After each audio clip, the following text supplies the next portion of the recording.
காலத்துலேருந்து எனக்கு முன்னாடி இங்கே வந்து சென்னையில் வந்து எல்லாரோடையும் போகிறதுக்கு வரதுக்கெல்லாம் சொல்லிக் கொடுத்தேன்னா என்னை அழைச்சிட்டு போனது முற்போக்கு எழுத்தாளர் சங்கம் தான் நான் சொல்லுவேன். ஏன்னாக்க அவங்க மற்றவங்களெல்லாம் விட comparatively related with the art and literature with people also. நீங்கள் நம்ம எதையும் குறைவாக சொல்கிறதில்ல. ஒரு குரூப் பார்த்தீங்கன்னா இந்த சினிமா, அது தமிழ்நாட்டு சினிமா, அதில் வந்து இதோடைய அரசியல் வரைக்கும் மக்கள் வரைக்கும் போய் வாழ்நிலையும் அப்படி இருக்குது. ஆனால் ஒரு பகுதி பார்த்தீங்கன்னாக்க மார்க்ஸ் ஏங்கல்ஸ் எல்லாம் எப்படி வாழ்ந்தார்கள், லெனினை பற்றி இதெல்லாம் தெரிஞ்சுக்கும் பொழுது அப்படி கொண்டு வந்திருக்கிற ஒரு மக்கள் கூட்டம் இருக்குது. இப்படிலாம் எல்லாரையும் பார்த்துருக்கும் பொழுது இந்த ஆற்றுலாம் எங்கே போயிட்டு இருக்குது, எதை நம்ம பண்ணிகிட்டு இருக்கோம், நம்ம என்ன பண்ணிகிட்டு இருக்கோம், அதே சமயத்தில் டெல்லியில் என்ன பண்ணுறாங்க, சென்னையில் பாம்பேயில் என்ன பண்ணுறாங்க, நம்ம காலேஜ் ஆஃப் ஆர்ட்ஸ் என்ன, இப்படியான விஷயங்கள்லாம் நமக்கு நம்ம திருப்பி பேச வேண்டியது இருக்குது. மற்றவங்கள்ட்ட பரிமாறிக்க வேண்டியது ஒரு விஷயம். அப்போ தான் நம்மளை புதுசுப்படுத்திகிட்டே இருக்க முடியுது. டே டு டே நீங்கள் ஸ்டூடெண்ட்டு போய் கிளாஸ் எடுக்க போகணுன்னாக்க படிச்சுட்டு போகணும். இல்லைன்னா அன்னன்னைக்கு அவங்க ஒன்று கற்றுட்டு நம்ம கேள்வி இருக்கும்போது என்னைக்கோ படித்ததெல்லாம் நீங்கள் சொல்லிட்டு இருக்க முடியாது. அன்னைக்கு அவங்க கூகுள் தேடி எடுத்துகிட்டு ஆகியத்தை அந்த கேள்வி கேட்க பண்ணுறது உட்காந்துருக்காரு. ஸோ அந்த ஒரு உணர்வோடு தான் இவன் படம் பண்ண வேண்டியிருக்கு. இவங்கெல்லாம் தான் நமக்கு பலம். மற்ற துறையை சார்ந்தவர்கள் தான் நம்ம துறையை சார்ந்தவர்களுக்கு எனக்கு ஓரளவுக்கு தெரியும். இதில் என்னோடய ஒன்மேன் ஷோ வைக்கணும்னு தான் அதை நான் ஆரம்பித்தேன். கேலரி புக் பண்ணிட்டேன். அட்லீஸ்ட் பாதிக்கு வச்சுக்க பாதி நண்பர்களோட முக்கியமான நண்பர்களுக்கு. அப்போ என்னுடைய நண்பன் இங்கே பல நாட்கள் இந்த இதிலே தட்டி குடிச்சிட்டு இங்கே தான் கிட்ட போகிறாங்க. வில்லேஜ் முக்கியா டிஆர்பி முக்கியா மிகப்பெரிய ஸ்கல்ப்டர். இவன் அதுலேருந்து இந்த பையன் வந்து வேறுபட்டீங்கன்னா நான் வில்லேஜ் முக்கியான்னு வச்சுக்கிட்டு இருக்கேன். நான் வளர்ந்தாலும் இங்கே தான் வளர்ந்தேன். அவர் வந்து இங்கே முடிச்சுட்டு வடப்பையில் வந்து எங்களோட இருந்தார்.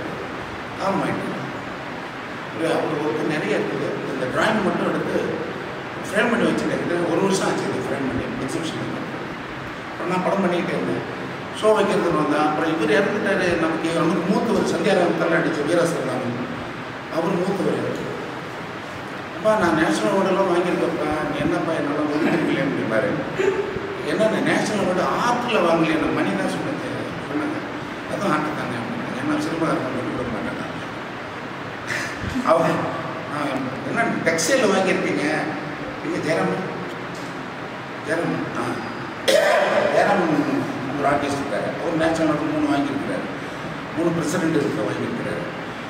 பெயிண்டிங்கில் வாங்கல. நான் பெயிண்டிங்கில் வாங்கலைன்னாக்க நான் சேர்த்துக்கிறது கிடையாது.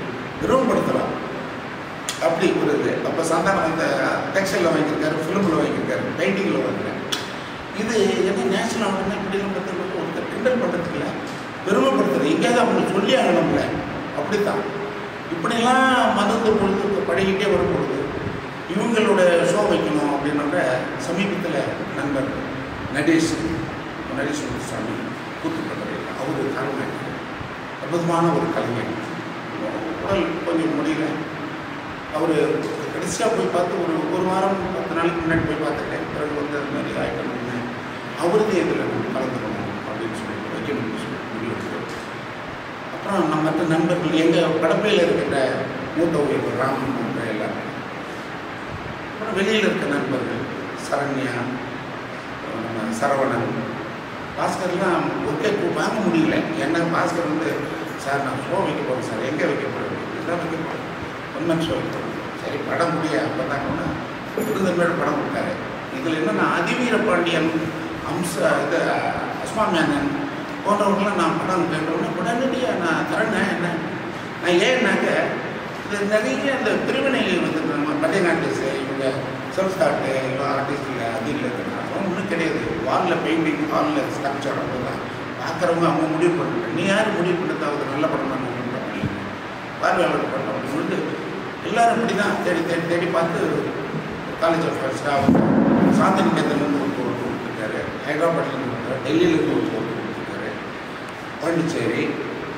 கிட்டத்தட்ட 15 பெண்கள் இருக்கிறாங்க. இல்லை அவர் இவர் பார்த்துட்டு விருந்தினர்கள் தான் பெண்கள் கூப்பிட்றது பார்த்தா பெயிண்டர்ஸில் இவ்வளோ இருக்காங்க. நமக்கு ஒரு உற்சாகம் தானே. நீங்கள் ரியாலிட்டி அதில் தான் இருக்குது. அவங்க பார்த்து படிக்கிறோம், அவங்களுடைய படைப்புகளை பார்த்து நம்ம படிக்கிறோம். அந்த வகையில் இதெல்லாம் பண்ணும்பொழுது யாரெல்லாம் நம்ம அழைப்பது? ஜெயராமன் அதான் கூப்பிட்டாங்க. பல தேசிய விருது பற்றி சொல்லிட்டு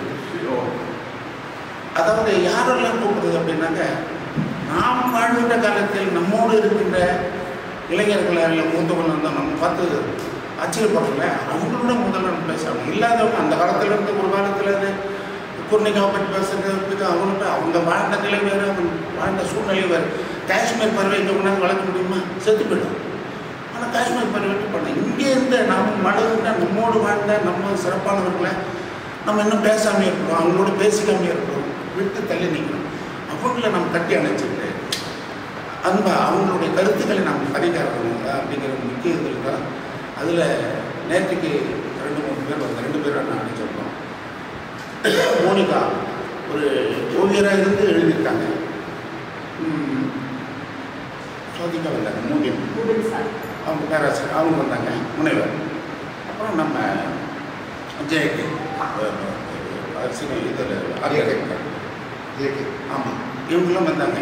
இதில் என்னன்னாக்கா அவங்க கருத்துக்களை பரிமாறிக்கும் பொழுது எதிர்முனையிலேருந்து அவங்கள்ட்ட இந்த கேள்விகள் வரும்பொழுது அவங்க தன்னை சரிப்படுத்திக்கிறதுமோ அவங்க மற்ற அப்படி தான் ஒரு கலந்துரையாடல் மாதிரி தான் நடந்தது.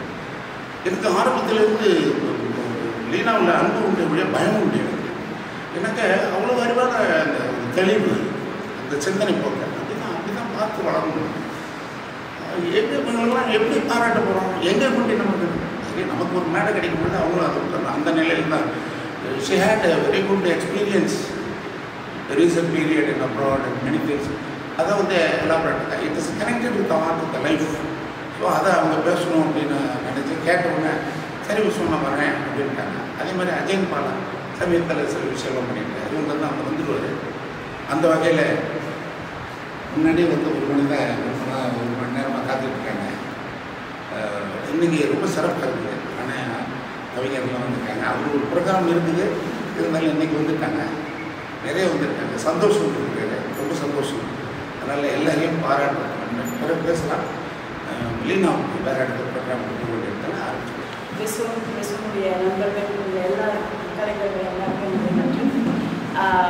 இதுக்கு அழைச்சது வாய்ப்பு வந்து அறிய வாய்ப்பு பார்க்குறேன்.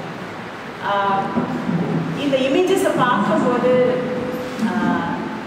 நான் பேச நினைக்கிறது என்னென்னா, நான் ஒரு ஃபெலோஷிப்காக மாஸ்டர்ஸ் ஃபில்ம் பண்ணுறதுக்கு யார்க் யூனிவர்சிட்டிக்கு போனேன். 2020 போனேன். கோவிட்னால ஃபஸ்ட்டு 2 டேர்ம்ஸ் போக முடியல. ஸோ இங்கேருந்தே பண்ணேன். 3rd டேர்ம் தான் நான் போனேன்.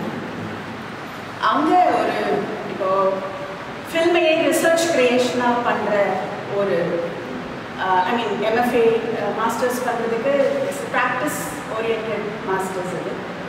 நான் கிட்டத்தட்ட ஒரு 8 படங்கள் பண்ணேன். லைக் நம்ம ஒரு அனலாக் சினிமா பண்ணால் ஒரு அனலாக் சினிமா பண்ணணும், விஆர் விர்ச்சுவல் ரியாலிட்டி கற்றுக்கிட்டா விர்ச்சுவல் ரியாலிட்டியில் ஒரு சின்ன ஒர்க் பண்ணணும். அந்த மாதிரி ஒரு ப்ராக்டிஸ் பேஸ்ட் மாஸ்டர்ஸ் இது. ஸோ மல்டிகல்ச்சரலிசம் பற்றி ஒரு ரிசர்ச் க்ரியேஷன் பீஸ், ஒரு ஆர்ட் பீஸாக பண்ணீங்கன்னு சொன்னப்போ தான் காளின்னு ஒரு ஒர்க் பண்ணேன். ஸோ அது ஒரு 9 minutes ஒர்க்.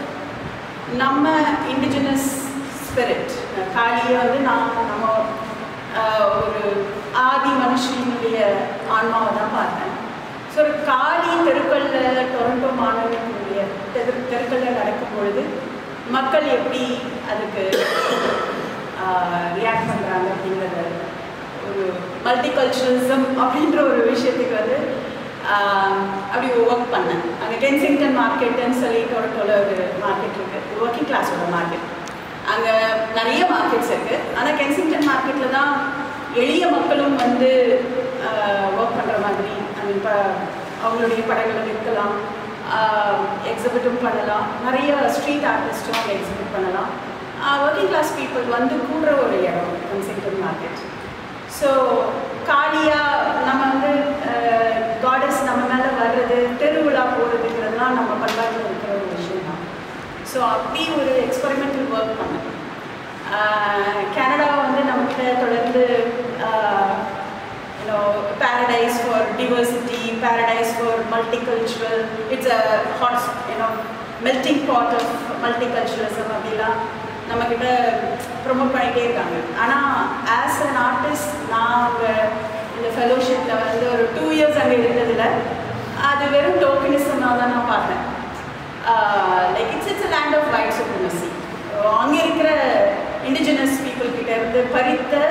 நிலங்களை தான் அங்கே நம்ம இமிகிரன்ஸை வச்சு பில்ட் பண்ணி இப்போ ஒயிட்ஸ் அங்கே இருக்காங்க. So it's a settle colonial country. So அங்கே மல்டிகல்ச்சரலிசம்ங்கிறது ரியல் சென்ஸோடு இருக்காது. ஸோ அந்த கேஸ் வந்து எக்ஸாட்டிக்காக தான் இருக்கும் அப்படிங்கிற சப்டெக்ஸ்டோட நான் அந்த ஒர்க்கை பண்ணியிருந்தேன். நான் தான் காலியாக அந்த பிளே பெர்ஃபார்ம் பண்ணியிருந்தேன். It's a performance documentary. So various ethnic groups அதுக்கு எப்படி ரியாக்ட் பண்ணுறாங்க. பிளாக்ஸ், லாட்டினோஸ், அங்கே லைக் அங்கே it's like you know every person you meet will be different from a different ethnic identity. So அவங்க எப்படி ரியாக்ட் பண்ணுறாங்கிறத ஃபில்ம் பண்ணி தான் அந்த காளின்ற ஒரு ஒர்க் பண்ணேன். ஸோ அதில் ஒரு இமேஜ் காளி வந்து அங்கே கென்சிங்டன் பார்க்கில் அங்கே இருக்கிற ரெகே பாடிட்டு இருக்கிற பிளாக் கம்யூனிட்டியோட உட்காந்து பாடல்களை கேட்டு அவங்களோட ஸ்மோக் பண்ணுற மாதிரி ஒரு சீன் அதில் இருக்குது. ஸோ அதோட ஒரு இமேஜை போஸ்டராக நான் ஷேர் பண்ணேன் ட்விட்டரில். அக்டோபர் 2, 2022 கனடா டேயில் இந்த ஃபில்ம் அங்கே அகா கான் மியூசியம்னு அங்கே வந்து இருக்கிறதுலே பெரிய மியூசியம் கேலரி, அதில் அதை ஸ்க்ரீன் பண்ணாங்க. கனடா டே செலிப்ரேஷனுக்காக ஸ்க்ரீன் பண்ணாங்க. ஸ்க்ரீன் பண்ணி முடிச்சதுக்கப்புறம் அந்த போஸ்டரை நான் ட்விட்டரில் ஷேர் பண்ணேன். கனடாவில் இரவுனா இங்கே காலை. ஸோ நான் ஷேர் பண்ணிவிட்டு தூங்க போயிட்டேன். காலையில் எழுந்திரிச்சா ட்விட்டரில் வந்து 200,000 ஹேஷ்டேக் அரஸ்ட் லீனா மணிமேகலைன்னு சொல்லி வைரல் ஆகிடும். அண்ட் ட்விட்டர் இந்தியாவில் லைக் நம்பர் 1 இருந்தது. So floods like tsunami of rape threats, death threats இதெல்லாம் இருந்தது. அதுக்கப்புறம் என்னோடய அக்கௌண்ட்ஸை டாக்ஸ் பண்ணாங்க. அந்த படத்தில் வேலை பார்த்த எல்லாரையும் காளியோட போஸ்டரோட சேர்ந்து காளி அதில் என்னென்னா ஸ்மோக் பண்ணிகிட்டு இருப்பாங்க. அவங்களுடைய கையில் ப்ரைட் ஃப்ளாக். ஏன்னா வந்து அது ஜூனில் ஷூட் பண்ணேன். அப்போ வந்து அது ப்ரைட் வீக். உலகத்திலே ரொம்ப பெரிய அளவில் எல்ஜிபிடி ப்ரைட் பேரேட் டொரண்டோவில் நடக்கும். ஸோ அவங்க ஒரு ப்ரைட் ஃப்ளாகும் வச்சுருப்பாங்க. அவங்களுடைய பல கைகளில் ஒரு கையில் வந்து கேமரா வச்சுருப்பாங்க. அது என்னோட இன்டர்பிரிட்டேஷன். ஸ்மோக் பண்ணியிருப்பாங்க. ஸோ இது வந்து ஹிந்துஸோட சென்டிமெண்ட்ஸை ஹர்ட் பண்ணிடுச்சு அப்படிங்கிற நீங்கள் தொடர்ந்து பார்த்துட்ருக்கீங்க நாடு எந்த போக்கில் போயிட்டுருக்கீங்க. ஸோ அந்த காரணத்தினால இது மாதிரி hundreds and thousands of death messages and death threats and என்னோட தலையை கொண்டு வந்தா 2 மில்லியன். நான் கூட நிறைய ஆர்டிஸ்ட்கிட்ட ஜோக்காக சொன்னேன், தயவுசெய்து தலையை கொண்டு போய் கூட உனக்கு 2 மில்லியனாவது கிடைக்கும்.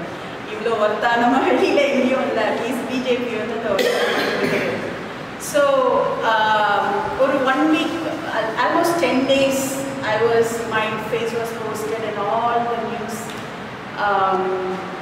prime time news anchors இங்கே என்ன பண்ணுறாங்க நீங்கள் பார்த்துட்டு அந்த அப்சர்வேஷன் தான்.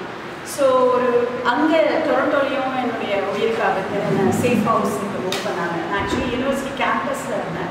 யார்க் யூனிவர்சிட்டியில் இருந்து சேஃப் ஹவுஸுக்கு மூவ் பண்ணாங்க. மூவ் பண்ணி எனக்கு பாதுகாப்பு கொடுத்தாங்க. ரொம்ப புதுசான அனுபவமாக இருந்தது. இங்கே அம்மா வீட்டுக்கு போலீஸு, மாமா வீட்டுக்கு போலீஸு, பிரதருக்கு ப்ரொடெக்ஷன். ஸோ இங்கே எல்லாருமே ப்ரொடெக்ஷன் கொடுத்தாங்க. இங்கே ஒரு 10 எஃப்ஐஆர் என்னால் ஃபைல் பண்ணாங்க. அங்கே எல்லாருடைய வீடுகள்லேயும் போஸ்ட் பாக்ஸில் வந்து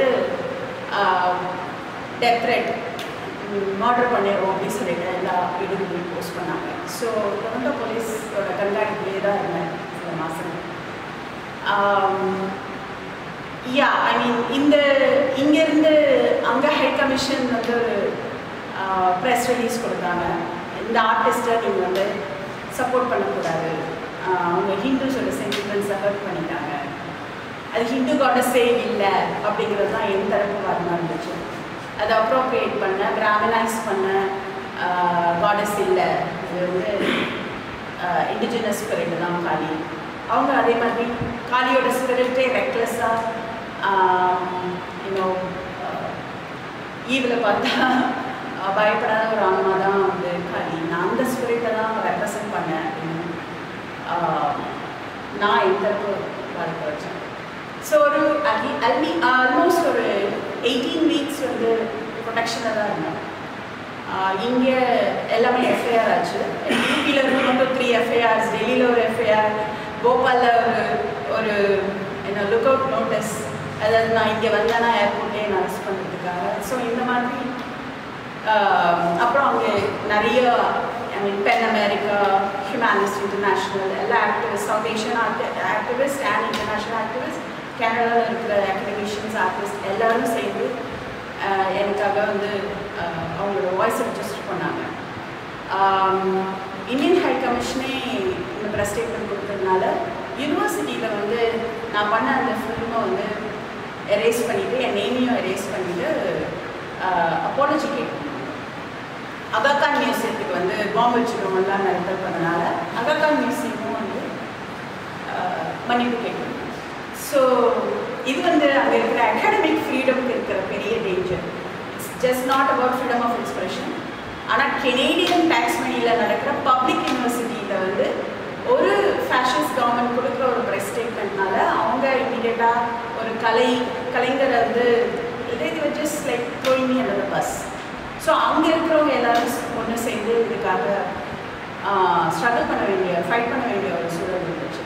ஸோ லைக் தொடர்ந்து அந்த மீடியாவில் லைக் அதே மாதிரி ஸ்டூடெண்ட் யூனியனில் எல்லா இடத்துலையுமே ப்ரொட்டஸ்ட்லாம் நடந்ததுனால அதே யூனிவர்சிட்டியில் ஸ்க்ரீன் பண்ணி என்னோட எரேஸ் பண்ண ஒர்க்கை திரும்பி ஒரு ரீஇன்ஸ்டேட் பண்ணி என் நேமையும் அதில் ஆட் பண்ணாங்க. ஸோ இது வந்து ஒரு வீக்ஸ் ஆஃப் ஸ்ட்ரகிளுக்கு அப்புறம் நடந்துச்சு. நான் சுப்ரீம் கோர்ட்டில் யூனியன் கவர்மெண்ட் ஆஃப் இந்தியாவுக்கு எதிராக வழக்கு போட்டேன். ஏன்னா என் மேலே இவ்வளோ எஃப்ஐஆர்ஸ் இருக்கிறதுனால நான் இந்தியா வந்தால் ரிப்போர்ட் நோட்டீஸ் இருக்கிறதுனால அரெஸ்ட் பண்ணுவாங்கன்னு. ஸோ வழக்கு நம்ம ஜனவரி 2023 வழக்கு தொடங்கணும். டிசம்பரில் பண்ணேன், டிசம்பர் 2022. ஸோ ஜனவரி 2023 கேஸ் எடுத்து ஏப்ரலில் நமக்கு சாதகமாக கொடுத்தாங்க. Like it's a prejudice to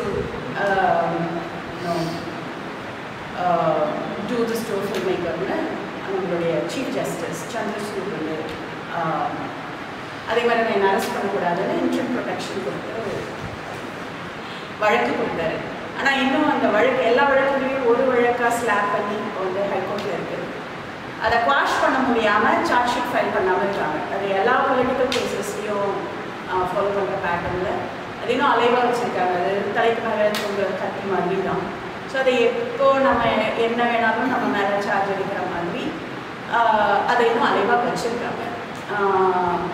but நான் ஃபோர்ஸ்ட் எக்ஸைலேயே தொடர்ந்து அதில் இருக்க முடியாதுங்கிறதுனால நான் லாஸ்ட் சம்மர் இங்கே வந்தேன். பட் பெருசாக வெளியில் வரல.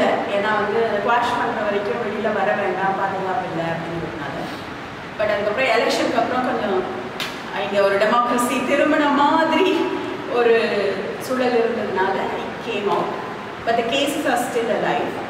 அதை குவாஷ் பண்ணுறதுக்கு அவங்க சார்ஜ் ஷீட் ஃபைல் பண்ணாதான். ஸோ அது இன்னும் போயிட்டுருக்கு. அங்கே வந்து கனடாலேயும் நான் என்னோடய ஸ்டூடெண்ட் வீசா முடிஞ்சு போஸ்ட் கிராஜுவேட் ஒர்க் பர்மிட் கிடைக்கிற வரைக்கும் ஒரு கேப்பில் ஸ்டாட்டஸ் இல்லாமல் இருந்தேன். இங்கேயும் ஸ்டேட்லெஸ்ஸாக இருந்தேன். இங்கேயும் வர முடியாது, அங்கேயும் இருக்க முடியாது. இப்போ பிரேசிலுக்கு வீசா அப்ளை பண்ணி அமேசான் ஃபாரஸ்ட்டுக்கு போனேன். ஸோ ஒரு 6 மாதம் நான் வந்து இந்தியாவுக்கு வர முடியாது, கனடாலையும் இருக்க முடியாதுன்ற டைமில் அமேசான் காடுகளில் சுற்றிட்டு இருந்தேன். இப்போ அங்கே இருக்கிற ஒரு இண்டிஜினஸ் கம்யூனிட்டியோட ஒரு ஃபில்ம் பண்ணுறதுக்கான முயற்சிகளில் இருக்கேன். மவுண்ட் பண்ணியிருக்கேன். ஸோ நெக்ஸ்ட் ஃபாலில் போய் அந்த ப்ராஜெக்டை பண்ணலாம்.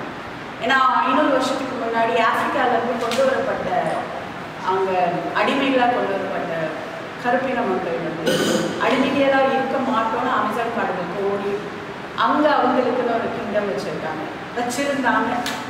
அதுக்கப்புறம் பிரேசிலில் அபாலிஷன் நடந்து ஸ்லேவரிலாம் முடிஞ்சு அவங்கள இப்போ வந்து இண்டிஜினஸ் ஆஃப்ரோ இண்டிஜினஸ் கம்யூனிட்டியாக அவங்கள வந்து ரெக்கக்னைஸ் பண்ணியிருக்கு பிரேசிலியன் கவர்மெண்ட்.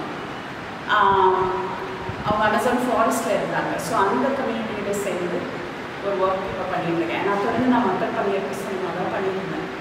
ஸோ அதோட எக்ஸ்டென்ஷனாக இப்போ அமேசானில் ஒரு ஒர்க் போயிட்டுருக்கு. இங்கே ஒரு தமிழ் ப்ராஜெக்ட் ஆரம்பிக்கிறதுக்காக இந்த அக்டோபர் இங்கே வந்தேன். லாஸ்ட் சம்மர் வந்தேன். வந்துட்டு நிறைய அந்த லீகல், ஏன்னா ஒரு 9 மணி நேரம் ஏர்போர்ட்டில் நிற்க வச்சுட்டாங்க. ஏன்னா நமக்கு சுப்ரீம் கோர்ட் ஜட்ஜ்மெண்ட் இருந்தாலுமே ரிப்போர்ட் நோட்டீஸ் அலைவாக இருந்துச்சு. ஸோ போபால் எஸ்பிகிட்ட பேசி அப்புறம் வந்து டெல்லியில் பேசி ஒரு 9 hours ஆச்சு லீகலாக கிளியர் பண்ணி நான் சென்னைக்குள்ளே நான் பிறந்த ஊருக்குள்ளே நுழைறதுக்கு. இந்த ஹோல் ஸ்டோரியில் நான் என்ன புரிஞ்சுக்கிட்டேன்னா ஒரு சிங்கிள் இமேஜ்க்கு இருக்கிற அந்த பவர் அதுதான் நான் புரிஞ்சுக்கிறேன். இதில் நடக்கிற எதிர்ப்புகள், உயிருக்கு இருக்கிற ஆபத்து, இல்லை வந்து ரேப் த்ரெட், அப்புறம் எங்கேயும் இருக்க முடியாமல் இன்னும் எக்ஸைலில் ஃபோர்ஸ்ட் எக்ஸைலில் தள்ளப்படுற சூழல், அப்புறம் ஃபேமிலி, க்ரூ, ஃப்ரெண்ட்ஸ் எல்லாருக்கும் நடந்த மிரட்டல், இது அப்புறம் 11 FIR, arrest warrant, lookout notice, இது எல்லாம் செய்கிறதுக்கு எது தோன்றுதுன்னா அந்த ஒரு சிங்கிள் இமேஜ். காலி ஸ்மோக் பண்ணுற, கையில் ப்ரைட் ஃப்ளாக் வச்சுருக்கிறேன். And that single image has rattled so many Bibles, right? ஒரு ஃபேஷிஸ்ட் கவர்மெண்ட்டை, ஒரு ஹிந்து ஃபண்டமெண்டலிஸ்ட்டை எல்லாரையுமே அதை வந்து பாதிச்சிருக்கு. அதனால தான் அவங்க இந்த அளவுக்கு அவங்கள நான் வந்து அவங்கள என்ன த்ரெட்டாக பார்க்குற அளவுக்கு அவங்களுக்கு புரியுது. So the entire experience gave me a realization of what an image can do. ஒரு இமேஜ் வந்து என்ன செய்ய முடியும், அதுதான் நான் வந்து ரியலைஸ் பண்ணேன் என்டையர் எக்ஸ்பீரியன்ஸ். அண்ட் இந்த எக்ஸ்பீரியன்ஸ் நான் எல்லாத்தையுமே எக்ஸ்பீரியன்ஸாக பார்க்குற ஆள் தான். ஆனால் இது வந்து ஐ திங்க் நான் இமேஜின் பண்ண முடியாத ப்ரொபோர்ஷனில் எனக்கு இந்த எக்ஸ்பீரியன்ஸை கொடுத்துச்சு. இங்கேருந்து கனடா போய் அங்கே ஒரு ஃபெலோஷிப்பில் மாஸ்டர்ஸ் படித்து அங்கே ஒரு ஆர்ட் பண்ணி அங்கேயும் இருக்க முடியாமல், இந்தியாவுக்கு திரும்ப வர முடியாமல் பிரேசிலுக்கு போய் அங்கே ஒரு ஆர்ட் ஒர்க்கை மவுண்ட் பண்ணி திருப்பியும் இப்போ வந்து இங்கே வந்து இந்த சூழலுக்குரிய திருப்பியும் இங்கே செயல்படக்கூடிய ஒரு ஸ்பேஸை வந்து நேவிகேட் பண்ணுறதுக்குரிய அந்த எனர்ஜியாக ஆர்ட் தான் கொடுக்குது. அந்த எனர்ஜி எங்கேருந்து வருதுன்னா அந்த ஒரு இமேஜ். இதுக்கு முன்னாடி போய்ட்ரியில் நிறைய சென்சர்ஷிப்பை ஃபேஸ் பண்ணியிருக்கேன். என்னோட எல்லா ஃபில்ம்ஸையுமே வந்து ட்ரைபுனலில் போய் சென்சர்ஷிப்புக்காக ஃபைட் பண்ணியிருக்கேன். ஆனால் இது வந்து ஒரு பெரிய எக்ஸ்பீரியன்ஸ் கொடுத்துச்சு. So through this whole episode in my life what I realised is what an image can do. So yeah, நீங்கள் இதுக்கப்புறம் என்ன கேட்கணும் கேளுங்க. நான் பேசிட்டே இருக்கலாம், நிறைய பேசலாம். So I always want to discuss. கேள்விகள் இல்லை.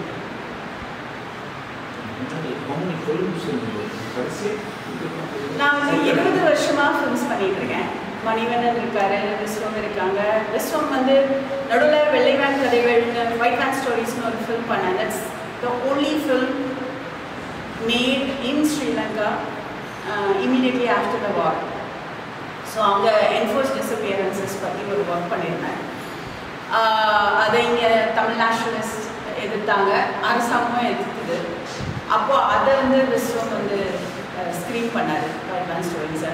அவர் எப்பயுமே என்னுடைய படங்களுக்கும் என்னுடைய ஒர்க் ஆஃப் ஆர்ட்டுக்கும் உறுதுணையாக இருக்கிற ஒரு தோழர்.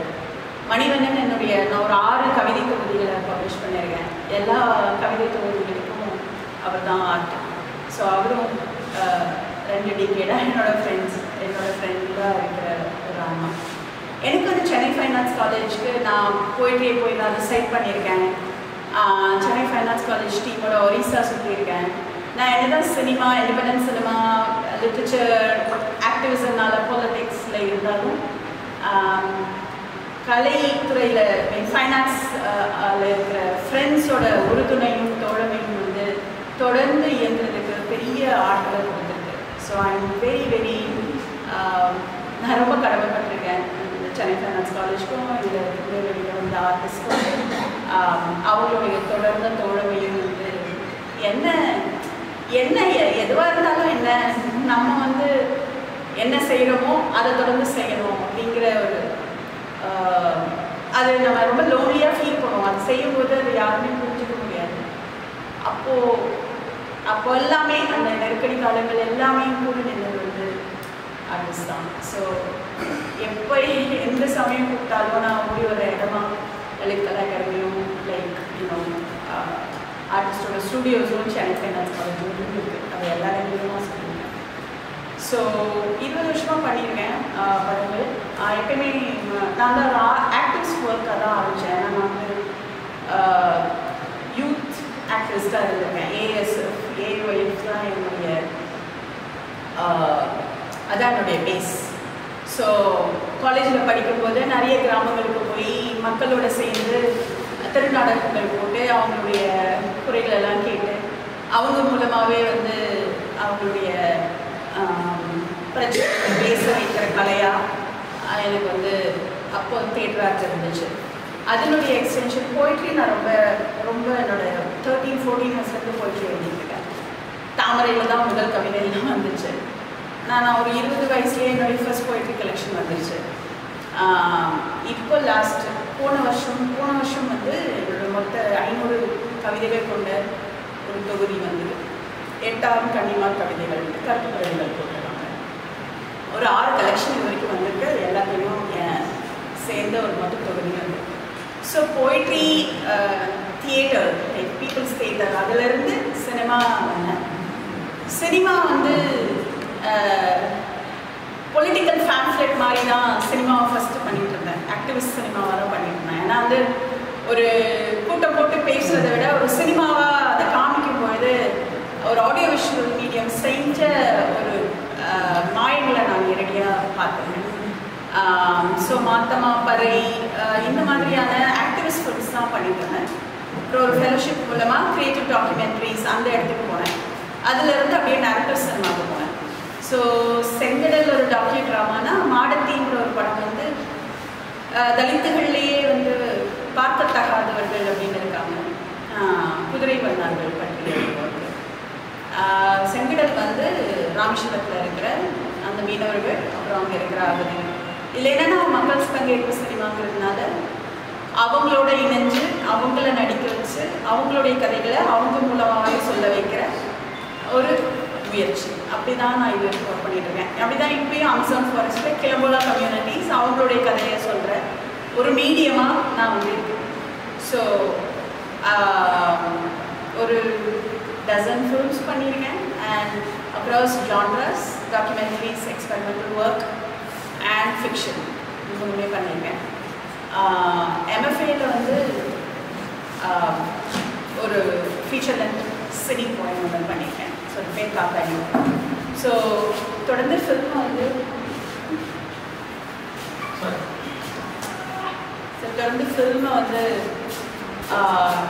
ஒரு டயலாகை முன்னெடுக்கிற ஒரு நூலாக எனக்கு தெரியாத சம்பவங்களை பற்றி மேலும் தெரிஞ்சுக்கிறதுக்கான ஒரு உந்துகோலம் அப்படி தான் நான் வந்து கலையை பார்க்குறேன்.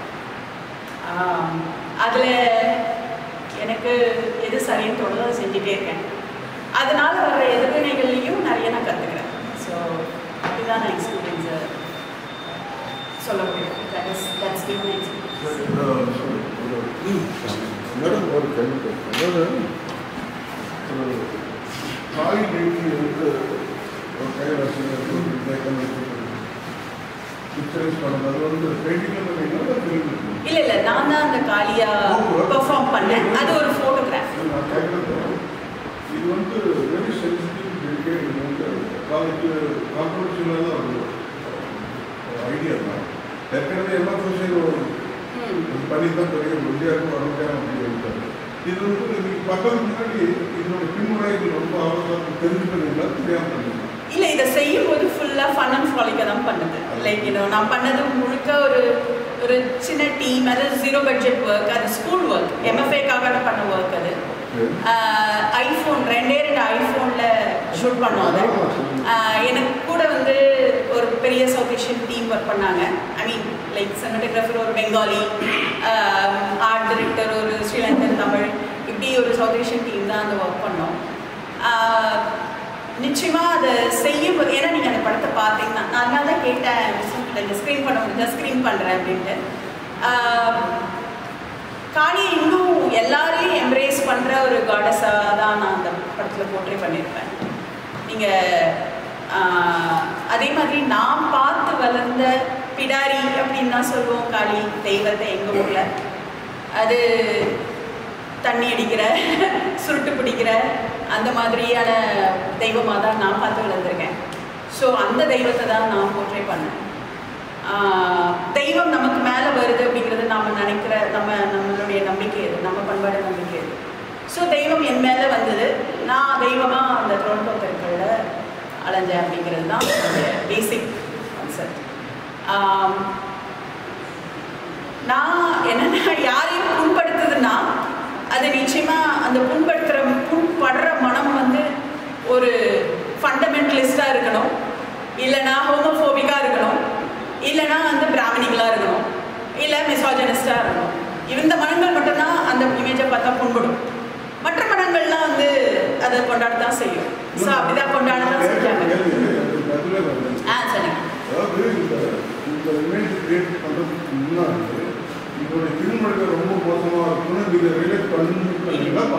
இல்லைங்க, அப்படியெல்லாம் ரொம்ப மகிழ்ச்சியாக தான் அதை பண்ணோம். இன்னும் சொல்லப்போனால் அந்த தெருக்கில் நடந்தபோது ஒரு பெங்காலி ஃபேமிலி வந்து காலையே வந்துட்டாங்க, காலெல்லாம் விழுந்து எல்லாம் கூப்பிட்டாங்க. ஸோ வெவ்வேறு முஸ்லீம் மக்கள், கருப்பின மக்கள், எல்லா மக்களும் எப்படி நமக்கு ரியாக்ட் பண்ணாங்கங்கிறது வந்து ரொம்ப ரொம்ப ரொம்ப வெரி ரிச் எக்ஸ்பீரியன்ஸ், இன்டென்ஸ் எக்ஸ்பீரியன்ஸாக எனக்கு இருந்துச்சு. அதை செய்யும்போது எல்லோரும் ரொம்ப மகிழ்ச்சியாக செஞ்சோம். அதை ஷேர் பண்ணதும் ரொம்ப ஒரு மகிழ்ச்சியான தருணத்தில் தான் அதை ஷேர் பண்ணோம். அதில் இன்னொரு ஃபோட்டோ, காலி ஃபோட்டோ தான் கான்ட்ரவர்சி ஆச்சு. பட் இன்னொரு ஃபோட்டோ வந்து எல்லாரும் அதில் வேலை செஞ்ச எல்லாரும் சேர்ந்து ஒரு ஃபோட்டோ எடுத்துருக்கோம். அதில் அதை சினிமாட்டோகிராஃபராக வேலை பார்த்த ஒரு பெங்காலி முஸ்லீம். ஸோ அது இன்ஸ்டாவில் ஷேர் பண்ணும்போது எல்லாரையும் டேக் பண்ணியிருந்ததுனால அந்த அவருடைய எடுத்து அவரை ரொம்ப இந்த ஃபண்டமெண்டலிஸ்ட் எல்லாம் அவங்க குடும்பம் அவங்க எல்லாரையுமே ரொம்ப த்ரெட்டன் பண்ணாங்க. ஸோ எனக்கு வந்து எனக்கு ஏற்பட்ட பாதிப்புகளை விட என் கூட, ஏன்னா நான் ஏற்கனவே இதெல்லாம் பார்த்த ஆள் தான், ஆனால் என் கூட ஒர்க் பண்ணவங்கெல்லாம் அப்போ தான் படிக்கிறாங்க, ஆர்ட் படிக்கிறாங்க, அப்புறம் வெவ்வேறு சூழலேருந்து வந்தவங்க. ஸோ அவங்களுக்கு ஏற்பட்ட ஆபத்துகள் தான் எனக்கு ரொம்ப பாதிச்சுது. பட் எல்லாரும் கூட நின்னாங்க, எல்லாருமே அந்த விஷயத்தில். ஏன்னா யாரும் நாங்கள் செஞ்சது எதையும் ரொம்ப ஸ்பிரிட்டடாக தான் செஞ்சோம். அதனால என்னோட டீம் என் கூட நின்றுச்சு. பட் இந்த படத்துக்காக அவங்களும் ரொம்ப பாதிக்கப்பட்டாங்க, என் ஃபேமிலியும் ரொம்ப பாதிக்கப்பட்டுச்சு. நிறைய ஃப்ரெண்ட்ஸ் இன்ஸ்டாவில் யாரெல்லாம் டேக் பண்ணியிருந்தாங்களோ, இல்லை ட்விட்டரில் யாரெல்லாம் எனக்கு லைக் பண்ணியிருந்தாங்களோ எல்லாரையும் போய் த்ரெட்டன் பண்ணாங்க. என்னை எப்படி ரேட் பண்ணி எப்படி ப்ராட்காஸ்ட் பண்ணுவேன் அப்படின்லாம் வந்து ரொம்ப டீட்டெயிலாலாம் ட்வீட் பண்ணியிருந்தாங்க. So it was a very intense experience, very overwhelming. But அதுதான் நான் முன்ன சொன்ன மாதிரி இது எல்லாத்துக்கும் கான்சிக்வன்ஸாக நான் என்ன யோசிக்கிறேன் அப்படின்னா, திரும்ப திரும்ப ஒரு ஆர்ட்டோட பவரை தான், ஆர்ட் இஸ் பவர், ஒரு an image is power, a word is power அப்படிங்கிற ஒரு விஷயத்தை தான் எனக்கு ரீக்ரியேட் பண்ணிச்சுங்க என்டையர் எக்ஸ்பீரியன்ஸ்.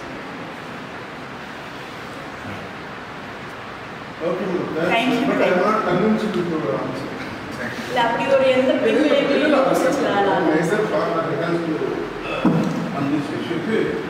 அது செய்யறதுக்கு முன்னாடி உங்களுக்கு இந்த தாட் வந்து முன்னாடி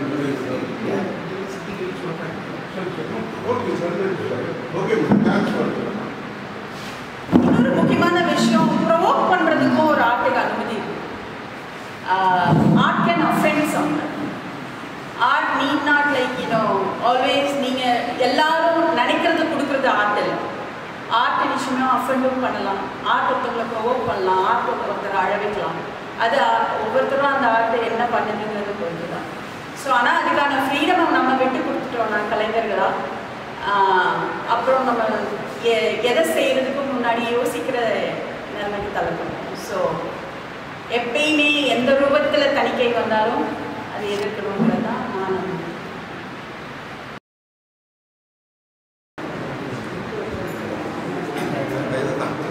ரிப்பீட்டடாக சில விஷயங்கள் அது மாதிரி இன்னைக்கு ரொம்ப சிறப்பாக இருக்குது.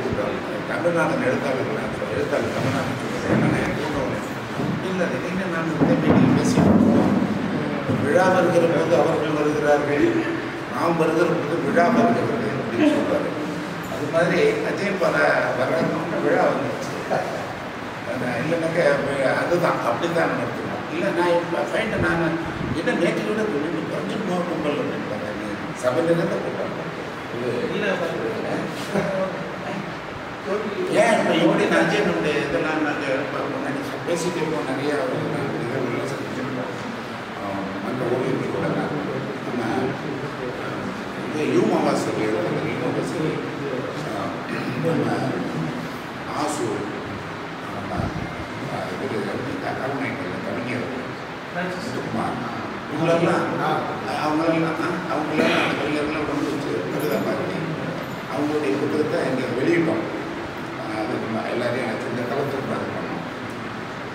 அந்த பீரியடில் இருக்கும்போது எல்லாருமே போயிட்டு தேசிய விருது சாகித்ய அகாடமி அவார்டு இங்கே தமிழ்நாடு விருது எல்லா விருதுகளும் பெற்றிருக்கிறாங்க. சிறப்பாக இருக்கிறாங்க. யுகபாரதி மனப்பத்தாயம் அப்படி இதெல்லாம் வந்து எப்பா மண்ணை பெசஞ்சு எழுதுகிறானோ நம்ம பாராட்டணும் இந்த சந்தானம். ஏன்னா பாராட்டில் என்ன வச்சுருக்கேன் செலவா பணம் பாரு எல்லாத்தையும் பாரு அப்படின்னு சொல்ல மாட்டார். அந்த மாதிரி இந்த பாராட்டுற மனசை நம்மளுக்கு தூண்டி விடுவார். அதை ஃபேஸ் பண்ணோம். இப்போ பாராட்டுறதுங்கெல்லாம் தாண்டி என்னையே நான் பாராட்டுறது மாதிரி தான் என் நண்பர்கள் சமயத்தில் ஒரு ஃபோன் பண்ணி பேசும்போது என்ன சொல்லணும் தலை நீ இந்த இதெல்லாம் கலெக்ஷன்லாம் இல்லை தமிழ்நாடு இருக்காது முன்னாடி இதுதான் என்ன அப்படின்னு கேட்டாங்க. ஓவிய நுண்கலை குழு இருந்தது. அது முன்னாடி ஸ்டேட் அகாடமி அது அண்ணா காலத்துக்கு தான் ஓவிய நுண்கலை குழுன்னு மாற்றினாங்க. அது குழுன்னு சொல்றது வேறு மாதிரி சொல்லுவார் கவர்னர் பட்டாரி இருந்தார். அது வேறு மாதிரி ஓவிய நுண்கலை குசுன்னு சொல்லுவார். ஏன்னா அந்த இதை சொல்ல முடியாது.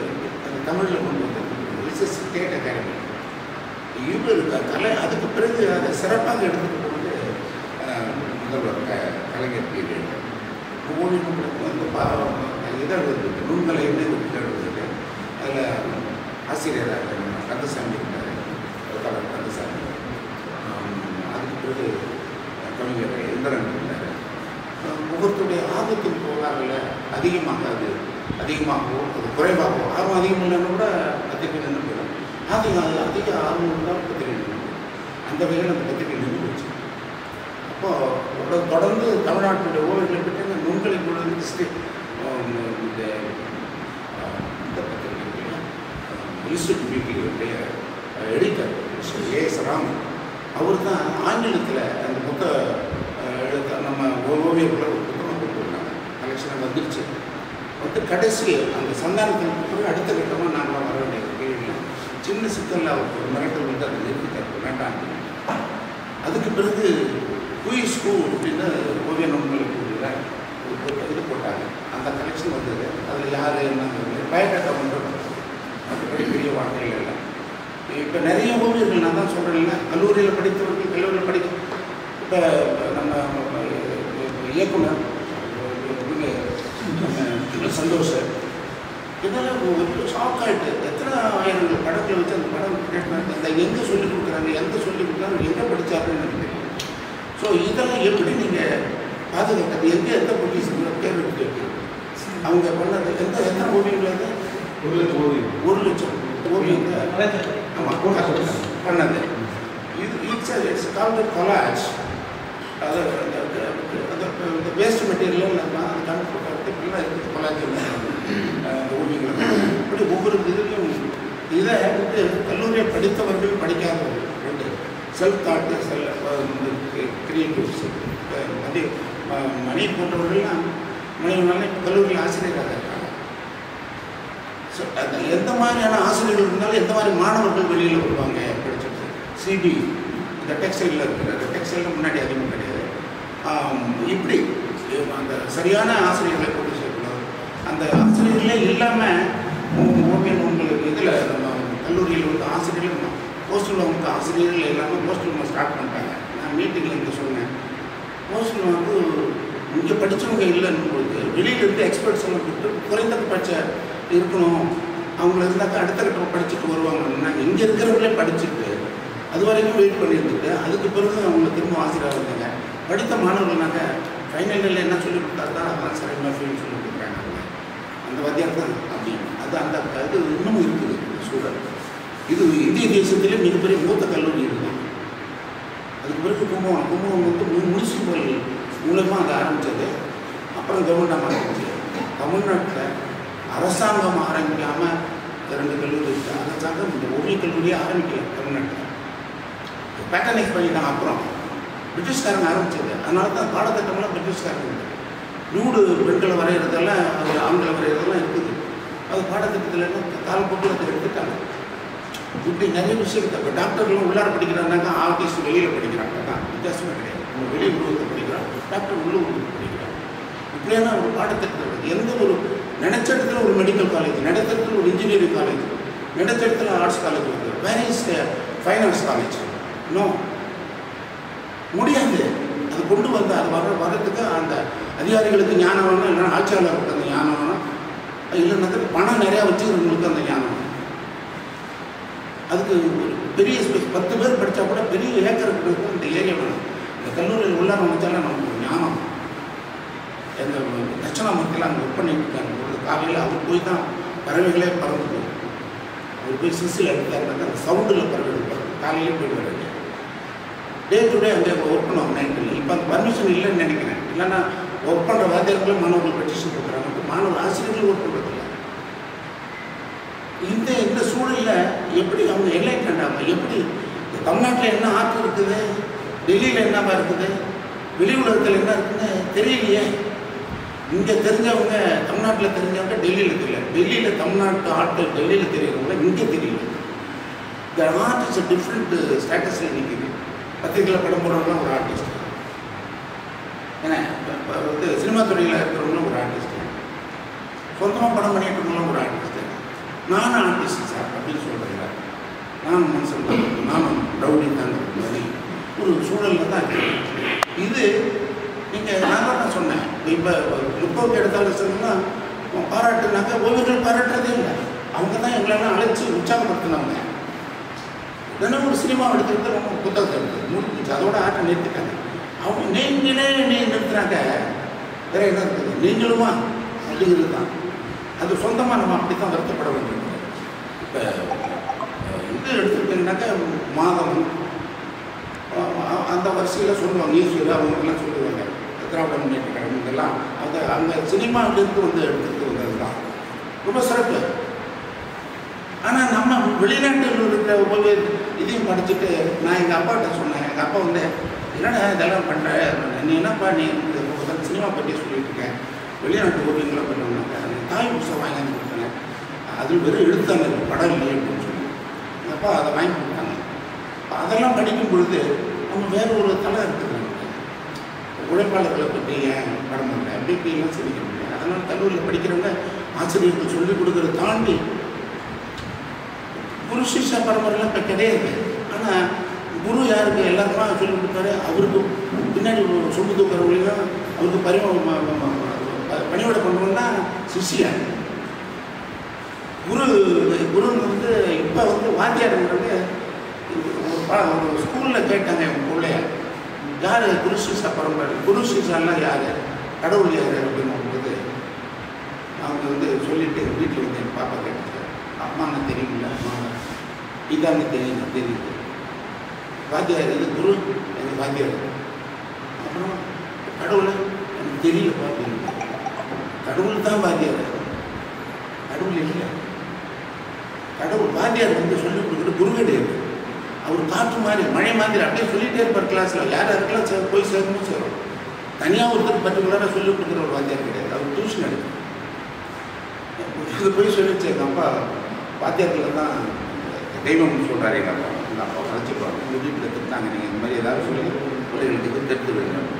அப்போ சொன்னாங்க, இதுதான் சொன்னேன், குரு சிஷ்யா பரம்பரை கிடையாது. அது ஒரு மாதிரி போச்சு. இப்போ ஆசிரியர்கள் தாங்க தெய்வம், நீங்களாம் தான் தெய்வம். சரி, நாங்கள் அன்றைக்கி ஆண்டு விழா விருந்தினால பேசுகிறது அப்படி தான் அது. நான் குரு சிஷ்யா அது அந்த இது இல்லை. இப்படியான இதில் தனித்தனியாக போயிட்டு அப்போ தான் இவங்க கேட்குற பொழுது நம்ம ஆர்டிஸ்டுக்காக எந்த இதுவுமே இல்லையே என்ன அப்படின்னு கேட்டார். கலைஞருக்கு வந்து திருக்குறளுக்கு யார் ஒவ்வொருத்தருக்கும் ஒரு படம் போட சொன்னார். அதை வந்து ஆர்கனைஸ் பண்ணது வந்து நம்ம ஆர்பி பாஸ்கர் எங்கள் பிரின்சிபல். அவர் இருந்தப்போ தான் அது நடந்தது. அப்போ இந்திரன் அதுக்கு துணையாக இருந்தார். இந்திரன் பண்ணார், ரொம்ப சுறுசுறுப்பாக பண்ணார். மொழி தெரியாதவங்க, தமிழ் தெரியாதவங்களுக்குலாம் அந்த திருக்குறள் கொடுத்து படம் போடுங்கன்னு சொன்னார். அவர் கிளைம் பண்ணுறதுல வேறு நான் தான் பண்ணுவேன் அப்படின்னு பண்ணியிருக்கேன்னு கேட்டார். அதில் கூட சின்னதாக சார் சொன்னாங்க, நான் இது பண்ணாங்க, அவங்க பண்ணாங்க, யாராவது சொன்னாங்க. அப்போ வந்து 20,000 ரூபா ஒரு ஆர்டிஸ்ட்டுக்கு. அப்போ அன்பழகன் மினிஸ்டர் எதுக்கு 20,000 ரூபா கொடுத்து சினிமாவில் 2,000 ரூபா கொடுத்து அவ்வளோ பெருசு பண்ணி தராங்க. கலைஞர் சொல்லிட்டு அது பேனர் அர்ஜென்ட்டாக வைக்கிறதுக்கு இது வந்து வேறு அப்படி அப்படின்னு சொல்லிட்டு அதுக்கு பிறகு அந்த பண்ண அத்தனை ஓவியங்களும் பாதுகாக்கப்படலை. அடுத்த ஆட்சி வந்து இந்த படங்களும் பாதுகாக்கப்படலை, ஓவியங்கள் பாராட்டப்படலை. அந்த கான்செப்ட் அப்படியே போயிடுச்சு. இப்போ சினிமா துறையில் பெரிய மிகப்பெரிய சிறப்பானவர்கள் இருந்து சினிமா துறையில் அவங்களுக்கு அதிகாரியாக வரலாம், ஓவியத்துறையில் அதிகாரம் ஓவியத்துறையில் வரலாம். ஓவியத்துறையில் நீங்கள் சினிமா இருக்கார் ஒரு நல்ல கொண்டாடுறது ஓவியத்துறையில் நாங்கள் போக மாட்டோம், நீங்களும் விட்டுருங்க. அது வேறு சொல்கிறேன். அது ஒரு அவேர்னஸ் வேணும், என்ன நடக்குது எதுக்காக பண்ணோம் அப்படின்னு. அந்த அக்கறையில் தான் கேட்டார். ஒரு பதிவு கொண்டு வரணுங்க அப்படின்னாரு. நல்லதுங்க, வாங்க நீங்கள் நம்மளாம் சந்திப்போம் அப்படின்னு சொல்லி சிறப்பு. எனக்கு மிகப்பெரிய சிறப்பு இல்லையா, நம்மளை அக்கறை போடுறது. நம்மளை யாருன்னா நண்பர்களாக இருக்கலாம், ஆயிரம் அக்கறை உள்ள நண்பர்கள் தான் இருக்கேன். அந்த வகையில் இந்த இடம் எனக்கு வந்து ரொம்ப ரொம்ப ஒரு எமோஷனான ஒரு இடம். ஏன்னா சென்னையில் வந்து நம்ம ஒரு எழுத்தாளனா, ஒரு இலக்கியவாதியா, ஒரு கலைஞனாக நம்ம ஒரு அடையாளத்தை தேடி பயணம் செய்யும்போது அந்த தேடலில் வந்து சில இடங்கள் தான், சென்னையில் சில இடங்கள் தான் நம்ம வந்து ஊக்கிக்கணும், அடுத்த கட்டத்தில் நகர்த்து செல்வதற்கும் உதவக்கூடிய இடங்களாக எனக்கு அதில் வந்து ரொம்ப 2 முக்கியமான இடங்கள் இருக்குது. 2 முக்கியமான இடங்கள். அதில் ஒன்று இடம், ஒன்று அலையன்ஸ் ஃபினான்சஸ், அப்புறம் வந்து ஃபிலிம் சென்டர். இந்த இடங்களில் இப்படி வந்து இந்த ஓவியர்கள், கலைஞர்கள், இலக்கியவாதிகள் கூடக்கூடிய இடங்கள் வந்து ரொம்ப கம்மி தான். இன்றைக்கு வந்து நிறைய பரவலாக இணையம் வந்ததுக்கப்புறம் நிறைய பரவலாக நிறைய பேர் அறியப்படுறாங்க, நிறைய அறிவிக்கைகள் செய்கிறவங்க இணையம் வழியாக வந்து அதனால் வந்து அது சாத்தியமானாலும் வாழ்க்கையில் நம்ம வந்து ஒரு என்னன்னு புரியாத ஒரு ஆனால் ஒரு ஆழத்தை நோக்கி, ஒரு தேடல் நோக்கி பயணிக்கும் போது அதை நமக்கு பிரதிபலிக்கிற அல்லது அந்த பாதையில் அடுத்த கட்டம் நோக்கி நமக்கு இட்டு செல்லக்கூடிய மனிதர்கள் வந்து ரொம்ப அரிதாக தான் இருக்கும். அது இலக்கியம், நல்ல சினிமாக்கள், ஓவியங்கள், தீவிரமான நாடகம் அப்படிங்கிற நாங்கள் ஒரு திட்டம் வந்து சென்னையில் வந்து ஒரு 90s நான் வரும்போது ஒரு அதிகபட்சம் ஒரு 100 பேர் பண்ணேன். நவீன இலக்கிய வரும் சார் எல்லோரும் கலந்து எல்லாருமே ஒரு இருக்கும். ஒரு காதலியை பார்க்கறத சந்தோஷமான விஷயம் வந்து சக இலக்கியவாதியும், சக கவிஞரையும், சக ஓவிய கலைஞர்களையும், சக கலைஞர் நாடக கலைஞரையும் பார்க்கறது தான் வந்து அது ஏதோ ஒரு அம்சம் வந்து நம்ம ஈர்த்துக்கிட்டே இருக்கு.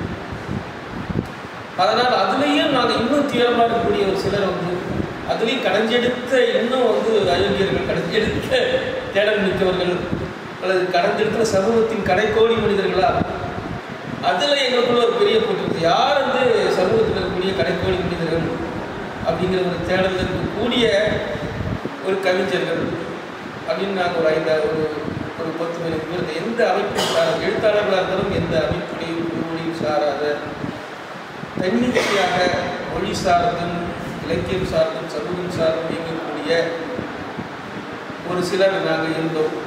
நாங்கள் அதிகமாக அதில் வந்து விஸ்வம் எங்களுக்கு வந்து ஓவியத்துறையிலிருந்து ஒரு 5,000 சேர்ந்தோம். கடந்த ஒரு 20 வருடங்களுக்கு முன்பாக நாங்கள் வந்து இந்த இடங்களில் பல கூடுதல்களில் இது நடத்துகிறோம். பல ஓவியங்களோடு நாங்கள் இந்த மாதிரி முகாம்களில் கலந்து, இலக்கியவாதிகள் ஓவியர்கள் முகாம்களில் கலந்து பல இரவுகள் வந்து இங்கேருந்து கடந்து ஓவிய கல்லூரிக்கு போய் அப்புறம் ஓவிய கல்லூரியில் முடியாத பல இடங்களில் வந்து இரவுகளை வந்து தொடர்ந்து சம்பாஷணையோட நீட்டிச்சுட்டே இருக்கும்.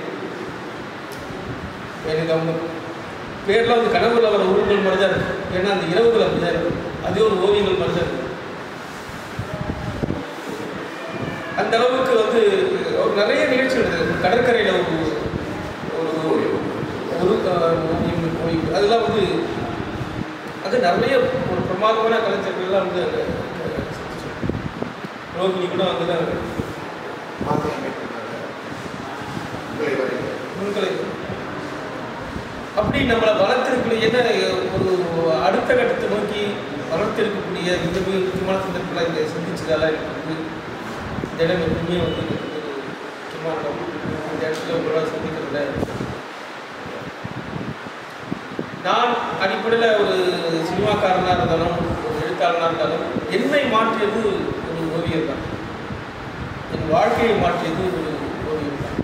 ஓவியர் தான். அவர் வந்து அவருடைய பயோகிராஃபி படித்த லஸ்ட் ஃபார் லைஃப் வாழ்க்கை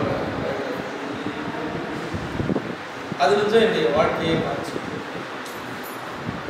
எதை நோக்கி நான் பயணிக்கணும் அப்படின்னு நான் தேடிட்டு இருந்த அந்த காலத்தில் வந்து எதேச்சியாக வந்து ஒரு 92 வந்து ஏலூர் லெட்டிங் லைப்ரரின்னு போக்குவரத்து அங்கே தான் வந்து லிவிங் ஸ்டோன் புத்தகத்தை வந்து எதேச்சியாக ஒரு 96 வாக்கில் இருக்கும். இருக்கும்போது அந்த லைஃப் வந்து மிகப்பெரிய ஒரு வாழ்க்கையோட லைஃப் வந்து மிகப்பெரிய தாக்கத்தை உருவாக்குச்சு. வெறும் வந்து ஒரு கலைஞனாக இல்லாமல் ஒரு சமூகத்தை நேசிக்கக்கூடிய ஒரு மனுஷனாக வந்து அவருடைய வாழ்க்கை வந்து புரட்டி பிடிச்சி அதுக்கப்புறம் வந்து தான் வந்து நான் ஒரு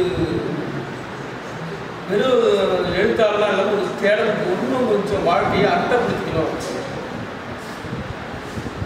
அப்படிங்கிற எண்ணத்தை வந்து அதில் உருவாக்குச்சு. அது பல தடவை திரும்ப படித்தேன்.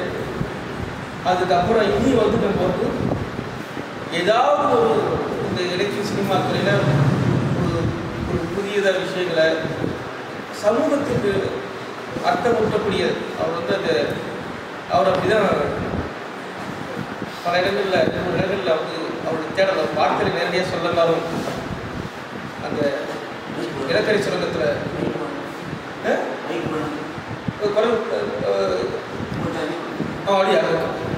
அந்த நிலக்கரி சுரங்கத்தில் வந்து அந்த விபத்து நடக்கும்போது அந்த மக்களை போய் பார்த்து அவர்கள் வீடுகளை போய் பார்த்து அந்த கரிவடிந்த முகங்களை பார்த்து அவர் வந்து அதிர்ச்சி. ஏன்னா அவர் பணக்கார குடும்பத்திலிருந்து வந்தவர். அங்கேருந்து வந்து தன்னுடைய அறைக்கு பார்க்குறது, தன்னுடைய அறையில் வந்து பார்த்தா எல்லாம் வந்து பரபரப்பு இருக்குது. எல்லாமே நான் வந்து அவர் பாதியாக அங்கே போகிற வரைக்கும் போகிறது. நம்மளது மட்டும் இப்படி நம்மளை படுக்கையில் ஒரு சுத்தமாக இருக்கு, இந்த தொழிலாளர்கள்லாம் இப்படி இருக்காங்களே அப்படின்னு சொல்லிட்டு அந்த கையில் இருந்த கரியெல்லாம் எடுத்து தனக்குத்தானே பூசிக்கிறது, தன்னுடைய இடத்தையும் கரியாக்கி அழுக்காக்கக்கூடிய அவரை செய்வனாசியில் அந்த உண்மையான மனசாட்சி இருக்குல்ல, ஒரு கலைஞருக்கு இருக்கக்கூடிய உன்னத தனக்கு வந்து தன்னை கண்ணாடியில் பார்க்கும்போது ஒரு உன்னதமான கலைஞர் தன்னுடைய கண்ணாடியில் பார்க்கும்போது அவனுக்குள்ள அவன் வந்து எந்த குற்றமுணர்ச்சியும் இல்லாமல் ரொம்ப நேரடியாக தன்னை பார்க்கக்கூடிய ஒரு தருணத்தை வந்து அவன் உருவாக்கணும்னு நினைக்கிறான். அப்படிப்பட்ட ஒரு பிரபாகமான மூமெண்ட் தான் எனக்கு அந்த வாழ்க்கையிலிருந்து நான் எடுத்துக்கிறேன். ஒரு ட்ரூத்னஸ் டு த லைஃப், வாழ்க்கைக்கு மிக மிக உண்மையாக இருப்பது அப்படிங்கிற ஒரு எண்ணம் இருக்குல்ல, ஒரு மகத்தான ஓவிய கல்வி வந்து எனக்கு வாழ்க்கை. அதுலேருந்து நான் வந்து நம்ம வந்து ஒரு எழுத்தாளனா சரி, ஒரு ஓவியனா இருக்கக்கூடிய ஒரு எழுத்தாளனா ஒரு தேடமிக்க சமூக அக்கறை மிக்க சமூகத்தின் மீது ஒரு இந்த சபை நம்ம ஒரு நம்மளை விட ஒரு வாய்ப்பு கிடைக்காத, வாழ்க்கை கிடைக்காத, வெளிச்சம் படாத மனிதர்கள் மீது ஒரு மனுஷனாக மனசாட்சி அவங்களுக்கு ஒரு பிரதிநிதியாக இருக்கணும் அப்படிங்கிற ஒரு எண்ணத்தோடு தான் அதுக்கப்புறம் நான் உருவானேன். அதுக்கு முன்னாடி ஒரு பொதுமையில் போல ஆர்ட்டுங்கிறது வந்து எதை பற்றியும் கவலைப்படாத ஒரு சுதந்திர மனவழிக்கு மட்டுமே நினச்சிட்டு வெறும் சுதந்திர மனவழியை மட்டும் பிரதிபலிக்கிறது கலை அல்ல. மனித வாழ்க்கையும் நாம் கண்படாத இருண்ட பிரதேசத்தில் இருக்கக்கூடிய ஒளிபெறாத மனிதனுடைய வாழ்க்கையை பிரதிபலிக்கிறதும் அவர்களுடைய வாழ்க்கையின் பிரதிநிதியாக நம்ம எழுத்தின் மூலமாகவும் என்னுடைய திரைப்படங்கள் மூலமாகவும் நம்ம இருக்கணும் அப்படிங்கிற ஒரு எண்ணத்தை வந்து வான்கா மூலமாக தான் நான் தெரிஞ்சுக்கிட்டேன். அதுக்கப்புறம் தான் என்னுடைய லைஃப் மாறிச்சு. நான் மாற்றிட்டேன். அதுக்கப்புறம் நீ வந்து நமக்கு தீவிரமாக எழுதலாம். அப்புறம் திரும்ப தான் அது சினிமா துறையிலிருந்து தீவிரமாக எழுத ஆரம்பிச்சேன். நவீன சாருக்கு நிறைய எழுத ஆரம்பித்தேன். அப்பயே நான் டைரக்டாக இருக்க வேண்டியது திரும்ப வந்து நிறைய நண்பர்களோட கவிதைகளோட பழக ஆரம்பிச்சு இது வாழ்க்கையில் இதுதான் வாழ்க்கைன்னு வேலை அர்த்தம். ஒருவேளை நான் அப்பயே உதவிக்கிறதா இதுக்காக திரும்ப வந்து எழுத ஆரம்பிச்சேன்.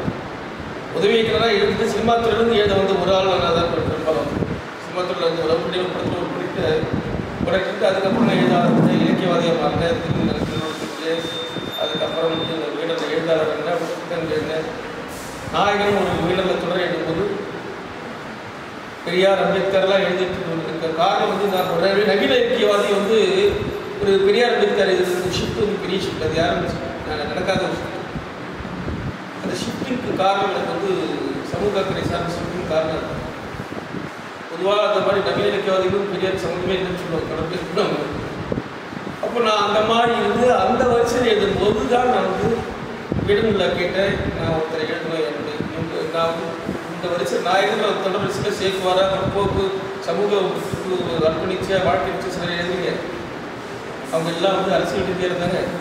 எனக்காக ஒருத்தர் எழுதுவேன். நான் அப்புறம் அவங்க எனக்கு கொடுத்தாங்க. வாழ்க்கையோடைய வாழ்க்கை வந்தாங்க. வீடலுக்கு நாய் மிஸ்ஸில் தொடராங்க. அது அவங்க எனக்கு அனுப்பிச்சாங்க. அது வந்து என்னுடைய அப்போ வந்து அவங்க வந்து என்ன செஞ்சாங்க, புத்தகங்கள் வரும்போது எல்லா புத்தகத்தையும் போட்டாங்க. ஆனால் இது வந்து போவாதுங்க சார், இதை வந்து நீங்கள் நாங்கள் போட புத்தகம் போட வந்து சொல்லிட்டாங்க வீடுன்னு சொல்லிட்டு. ஆனால் வந்து அதன் பிறகு நான் வந்து ஒரு வேற ஒரு பொறுப்பு மூலமாக கொண்டு வந்தேன். இன்றைக்கு அதுக்கப்புறம் 3வது பிறகு நானே வந்து இன்றைக்கும் வந்து என்னுடைய விற்பனையில் என்னுடைய திருப்பத்தில் அதிக விற்பனை கொண்டு வாழ்ந்தேன். அவங்க நிராகரித்தாலும் அது அதனுடைய எழுத்து கிடைத்த மரியாதையாக இன்றைக்கும் பல போய் சேர்ந்து முதல்வர்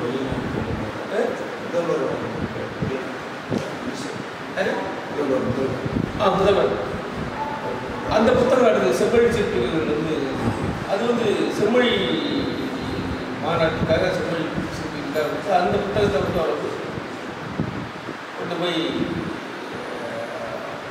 சோனியா காந்தி அம்மையாரையும் ராகுல் காந்தி அம்மையார் அவங்க பார்க்கும்போது இந்த புத்தகத்தை தான் இதுக்காக சொல்லிட்டு சொல்கிற ஓவியர்லேருந்து என் லைஃப் எங்கேயும் மாறிச்சு. நான் அவரை அதன் பிறகு என்னுடைய வாழ்க்கையில் எழுத்து பயணத்தில் வந்து பல மாற்றங்கள். அதுக்கப்புறம் பிராண்ட் எழுதினேன். பிராண்டை வந்து இன்றைக்கு வந்து பல பதிப்புகள் அது வந்து தீனாவோட தான் வந்து எழுதி வச்சு அவங்களுக்கு பதிப்புகள் தான் வந்து விளையாட்டாங்க. பார்லர் பயோகிராஃபி எழுதி அந்த புத்தகம் வந்து சத்யராஜ் அவர்கள் வந்து என்ன ஆச்சுன்னா, சத்யராஜ் வந்து தமிழில் புத்தகம் தவிர வேறு மொழி அப்படி கொள்கையை இருக்கார். தமிழ் பற்றார். ஏன்னா பாஷை தெரியாத மட்டும் கணிக்கூடாதுன்னு சொல்லிட்டார். அவர் வந்து 2 புத்தகத்தை யாரும் கொடுத்துருக்காரு. அது வரைக்கும் தெலுங்கு படங்கள் ஹிந்தி படங்கள் இவ்வளோ வாக்கியம் நடிக்கவில்லை.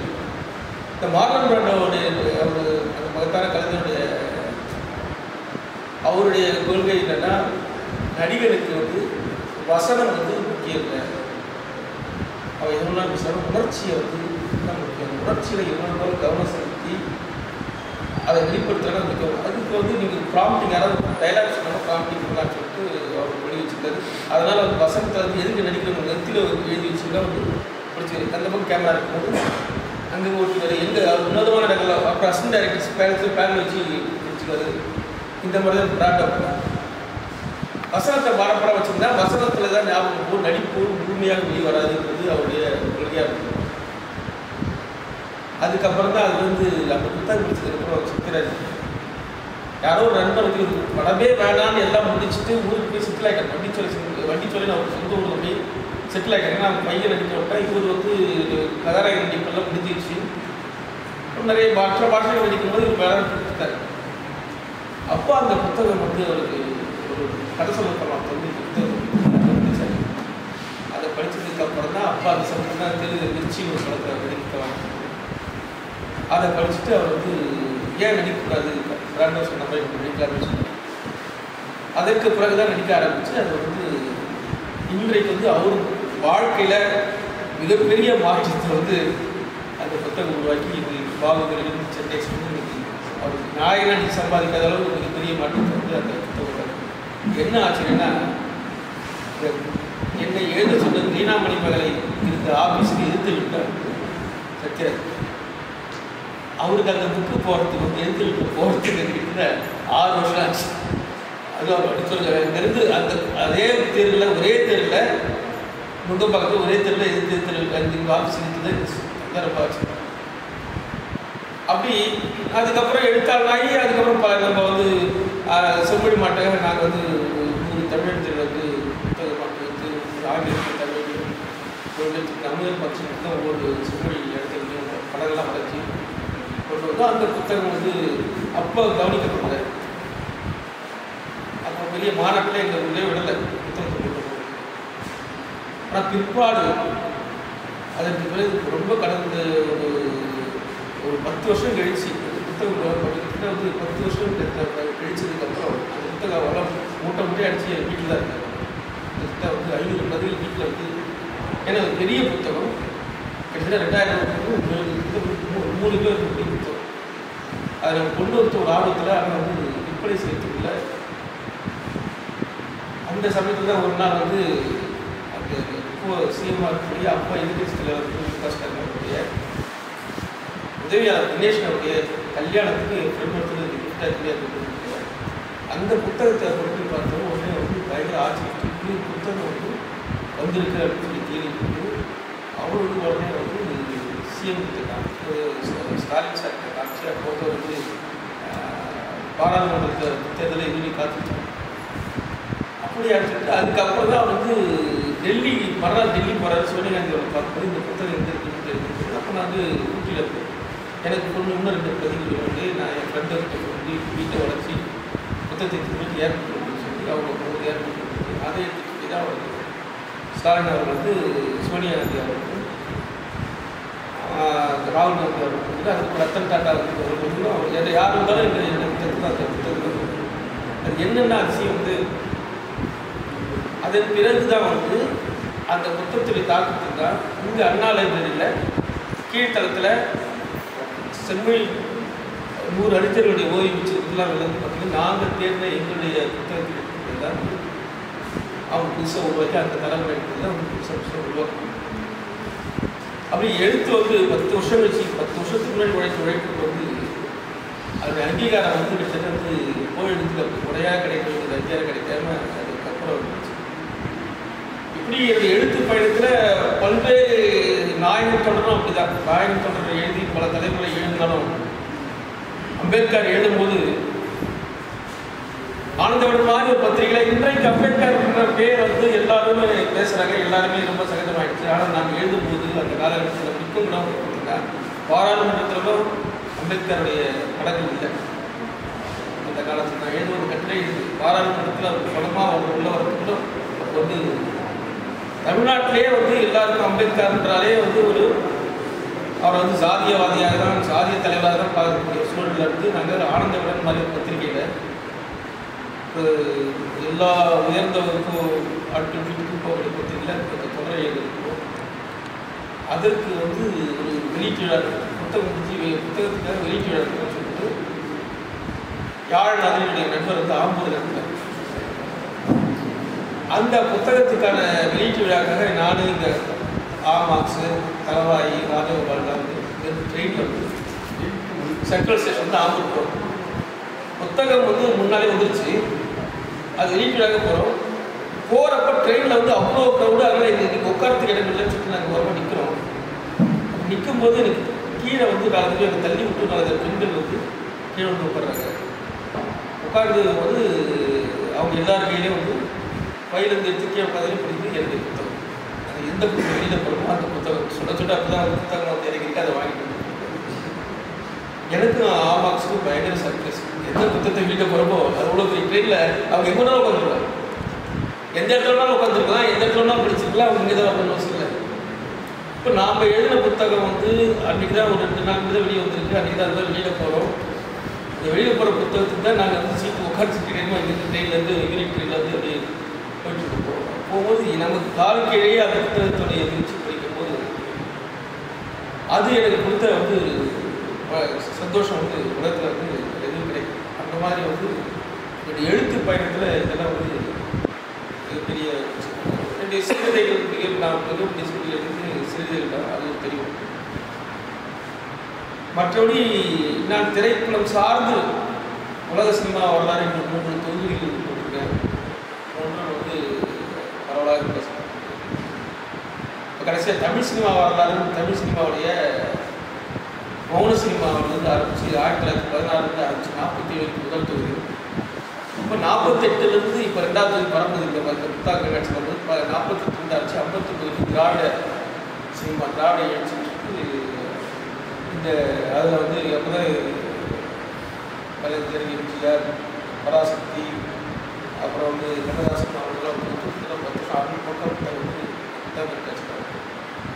இப்படி கிட்டத்தட்ட 40க்கும் மேற்பட்ட புத்தகங்களை வந்து உங்களுக்கு இந்த அடிப்படையில் தான் நான் அவர்கிட்ட கேட்குறேன். வரலாறு முதல் இசைக்கான ஒரு வரலாறு நான் உங்களுக்கு இந்த பதிப்பத்தில் 4 பதிப்பத்தில் அந்த பதிப்பத்தில் கிட்டத்தட்ட தமிழுடைய பண்பாடு கலை சார்ந்த அடையாளங்களை தேடி அதை தூக்கிறது என்னுடைய முக்கியமான வேலைகளாக நான் இந்த பதிப்பகத்தை தொழில் வேலை நடத்துகிறேன்.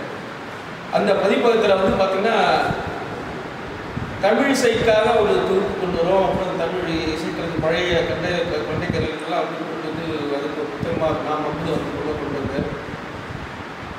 அப்போது வந்து ஏற்கனவே சினிமாவுக்கான ஒரு வரலாறு, ஏன் வந்து ஓவியத்துக்கான வரலாறு, தமிழ் ஓவியர்கள் பற்றின ஒரு தொகுப்பு இதற்கு வந்திருக்கான்னு பார்க்கும்போது அது எனக்கு சரியாக கிடைக்கல. அப்போ தான் ஒரு விஷயம் ஃபோன் கேட்டேன், இந்த மாதிரி ஏன் வந்து பதிவே பெரிய கலெக்டரே இல்லை, மக்கள் மத்தியில் கலாச்சாரம் பண்பாட்டுத்துறையில் ஓவியர்களுக்கான இடம் என்ன? அது பெரும்பாலும் பத்திரிகை ஓவியராக தான் இருக்குது. பெரும்பாலும் ஓவியர்னாலே ஜெயராஜ், மாருதி அப்படின்றது இன்னும் அந்த காலத்து ஓவியர்கள் தான் வந்து சொல்கிறாங்க. தவிர இன்னும் அதிகபட்சம் போல மருந்து சொல்லுவாங்க, ஆதிக்க வளர்த்து இப்படி தான் பேசப்படுது. தவிர ஏன் வந்து பண்பாட்டுத்துறையில் ஓவிய கலைஞர்களுக்கான இடம் வந்து ஏன் இல்லாத போனது? எல்லா துறைக்கும் வந்து ஒரு இடம் இருக்குது. கலைத்துறை, நாட்டியத்துறை, இசைத்துறைனா ஐகான்ஸ் எல்லாமே வர்றாங்க. எல்லா ஐகான்ஸ் பேரும் தெரிஞ்சிருக்கு எல்லாருக்கும் மக்களுக்கு. அப்போ வந்து இசைத்துறையிலையும் எல்லா கர்நாடக சங்கீத சினிமா இசையும் இல்லை, தீவிரமாக இசைத்துறையில் இருக்கிற பேரோட எல்லாரும் சொல்லுது. அப்போ வந்து ஏன் வந்து ஒரு ஓவியர்களுடைய பேர் வந்து நவீன இலக்கியத்துக்கு வரி ஒரு 10 பேர் யாருக்கும் வந்து தெரியாமல் இருக்கு, அவங்களுக்கு ஏன் இந்த பெரிய இடைவெளி? ஓவியர்களுடைய வரலாறு பற்றிய ஓவியம் பற்றிய நமக்கு ஏன் வந்து தெரிய வரல அப்படிங்கிற கேள்வியாக இருக்குது. இதே கேள்வி மற்ற சமூகத்தில் இருக்கா அப்படின்னு பார்த்தீங்கன்னா வந்து எனக்கு அது தெரியல. எனக்கு வந்து கேரளாவில் வரணும்னு சொல்ல முடியும்னு நினைக்கிறேன். ஏன் தமிழில் வந்து அப்படி இருக்குது, காரணம் என்ன? அது ஒரு கேள்வி. ரெண்டாவது கேள்வி எனக்கு ரொம்ப நாளாக இருக்கக்கூடிய கேள்வி, தமிழக ஓவியத்தோட தொடர்ச்சியாக இங்கே என்னவா இருக்கு? தமிழ் பண்பாட்டு ஓவியத்துடைய தொடர்ச்சியாக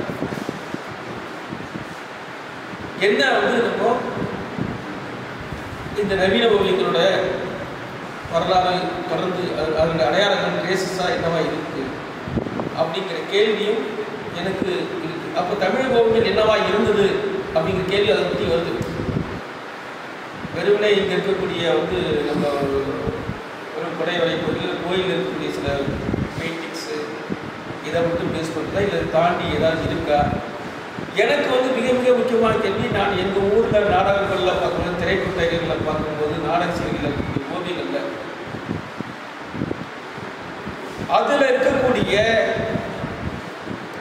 அந்த திரைச்சிலை சித்திரங்களில் இருக்கக்கூடிய அதில் இருக்கக்கூடிய ஓவியங்களுடைய தன்மை வந்து தமிழ் அடையாளம் சார்ந்து, தமிழ் அது அதற்கான தொடர்ச்சியாக இல்லாமல் போயிடுச்சு அப்படிங்கிறது எனக்கு ஒரு மிகப்பெரிய கேள்வியாக இருக்குது. அது ஏன் அப்படி மழகிடுச்சு, அது இல்லாமல் போயிடுச்சு அப்படிங்கிற ஒரு கேள்வி எனக்கு இல்லாமல் இருக்குது. ஒருவேளை அது இருக்குதா ஒரு எனக்கு தெரியலையா அப்படி அதுதான் எனக்கு வந்து ஒரு ஒரு ஒரு அந்த மாதிரியான ஓவியங்கள் வந்து இன்னைக்கு என்னவா இருக்கு அப்படிங்கிறது எனக்கு ஒரு பெரிய கேள்வியாக இருக்குது. எனக்கு நல்ல ஞாபகம் இருக்குது, எங்கள் ஊரில் வந்து ஒரு பெரிய தியேட்டர் இருக்குது. தியேட்டரில் வந்து ஸ்க்ரீனுக்கு பக்கத்தில் ஒரு பெரிய ஒரு இது அங்கே வந்து ஒருத்தர் வந்து ஒரு வேட்டைக்கார மாதிரி ஒருத்தர் ஃபுல்லாக வந்து அப்படி ராஜாடும்போது பக்கத்தில் சிங்கம் அப்படி இப்போ ஒரு பெரிய ஓவியத்தை பார்த்த அந்த ஓவியம் எனக்கு மனசு தோன்றுது.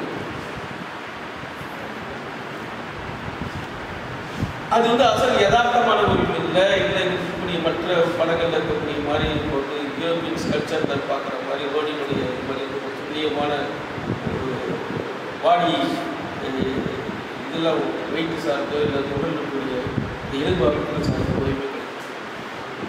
ஆனால் ஒரு அதில் வந்து ஒரு அவருடைய முகம் வந்து அந்த குறிப்பாக கண்களும் முடிய வரைகிறது இதெல்லாமே ஒரு இன்னைக்கு நல்ல ஞாபகம் ஒரு தனித்தன்மை இருக்குது.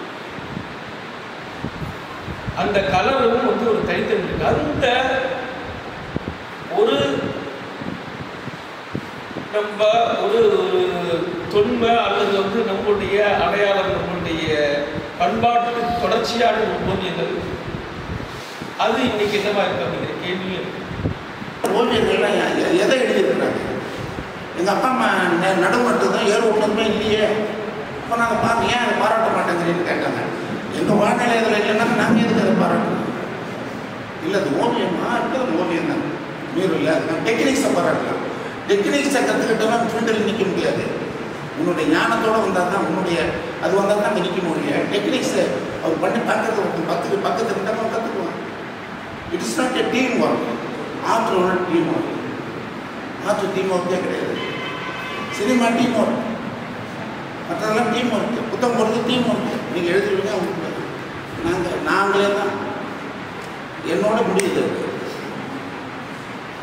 ஒவ்வொருமே முடியுது முடியும். ஆரம்பிக்கிறதும் வந்து முடிக்கிறதும் வந்து இதில் டீமுக்கே வேலை இல்லை. கேமரா எடுத்துகிட்டு போகிறது மாதிரி டைரக்டர் சொல்லுறது. இப்போ நீங்கள் வந்து ஆர்ட் டைரக்ஷன் ஏன் போகலன்னு என்ன நண்பர்கள் கேட்பாங்க. அதை சேர்த்து தான் சொல்லுவேன். ஆர்ட் டைரக்டருக்கு வேலை எங்கே இருக்குது இருந்துனாக்க நாங்கள் போவோம் அப்படின்னு. இந்த இடத்துல கோழிலாம் மேயணும் அப்படின்னு சொன்னாங்க. டைரக்டர் சொல்லுவார், ஆர்ட் டைரக்டர் கூட இருப்பார். கோழிலாம் மேயணும்னா கோழி வாங்கிறதுக்கு முட்டை வாங்கிறதுக்கு தான் ஆர்ட் டைரக்டர் போகிற முடியாது. கோழி மேயணும்னு சொல்கிற இடத்துல ஆர்ட் டைரக்டர் கிடையாது. இவர் சத்யசித்திரன் வந்து அவர் ஆர்டிஸ்ட், அவரே தான் எல்லாத்தையும் பண்ணார். அதனால தான் அவர் நிற்கிறார் ஃபிலிம் ஃபீல்டுலேயும். எத்தனை ஆர்ட் டைரக்டர் வந்து ஜாமான்களை வாங்கி வந்து கொடுத்துட்டு கணக்கு எழுதிட்டு இவ்வளோ ஆச்சு சார் சொல்கிற இடத்துக்கு தான் ஆர்ட் டைரக்டர். இதுதான் இதோடைய மிகப்பெரிய ஓவியம். அவனை வந்து ஆர்ட் டைரக்ஷன் பண்ணணும்னு போகும்பொழுது கமல்ஹாசன் சொல்கிறாங்க. அவர் கமல்ஹாசன் சொல்கிறாரு, டாக்டர் சொல்கிறாரு, டாக்டர் நண்பர் கமல்ஹாசன் சொல்கிறாங்க. வந்துட்டு ஓவியத்தில் பார்த்துட்டு அவர் சொல்கிறார், ரொம்ப சிறப்பாக நீ பண்ணியிருக்கீங்க. இதுக்கு இதில் ஆர்ட் எங்கள் சினிமாவில் இதுக்கு வேலை கிடையாது அப்படின்னு சொல்கிறார். அப்போ அங்கே வரதுக்கு என்னவா எனக்கு கார் பண்ணுற வேலை தெரியணும், பந்தல் போட தெரியணும், இதெல்லாம் உங்களுக்கு தெரியாது. ஏன்னா நீங்கள் அதெல்லாம் தாண்டி வேற பாராட்டுறாரு. பட் ஆர்ட் டைரக்டருங்கிறதுக்கு என்ன இருக்குதுன்னா அதுக்கு அந்த மாதிரி படம் வரணும்னு ஒரு சரித்திர நாவல் எழுதுனா பெருசாக திருட்டு போட்டு அதுக்கு டிராயிங் பண்ணி போடலாம். இப்போ குறிப்பிட்டதெல்லாம் விருது வாங்கியிருக்காங்க, தோட்டாளர்களையோ மரப்படம் வாங்கியிருக்காங்க. அந்த மாதிரியான படங்கள் அது நீங்கள் வேலை இருந்தது. இப்போ வேலையே இல்லையே சினிமாவில். சினிமா பொறுத்து முடிஞ்ச வரைக்கும் வேலை இல்லாத வேலையெல்லாம் பண்ணிட்டு போகலாமா அப்படிங்கிறது. அது குறிப்பிட்ட ஓவியர் அவங்களுக்குலாம் சொல்கிறேன்னு சொன்னாக்கா அவங்களுக்கு அதையும் தாண்டியான கருத்துக்களோடு இருக்கிறாங்கிறது சந்தோஷத்தில் தான் நான் சொல்கிறேன். அந்த பார்வை இருக்குது, எவ்வளோ வேலை இருக்குது எனக்கு தெரியும். இவ்வளோ நேரம் இந்த பையன் உட்காந்துருக்கிறாரு. அவர் இன்றைக்கி சீஃப் கெஸ்ட் கூட இல்லை. அவர் உட்காந்துருக்காருனாக்கா இவருக்கு வரும் அந்த படத்தில். இந்த அக்கறை எழுத்தாளர்களுக்கு ஓவியத்தை பற்றி வேணும்னு எழுதணும்னு அக்கறை வேணும். ஓவியத்துக்கு நாங்கள் என்ன கவலைப்படுவோம்? எங்களுக்கு என்ன கவலை? என் படம் பண்ணதே வேலை.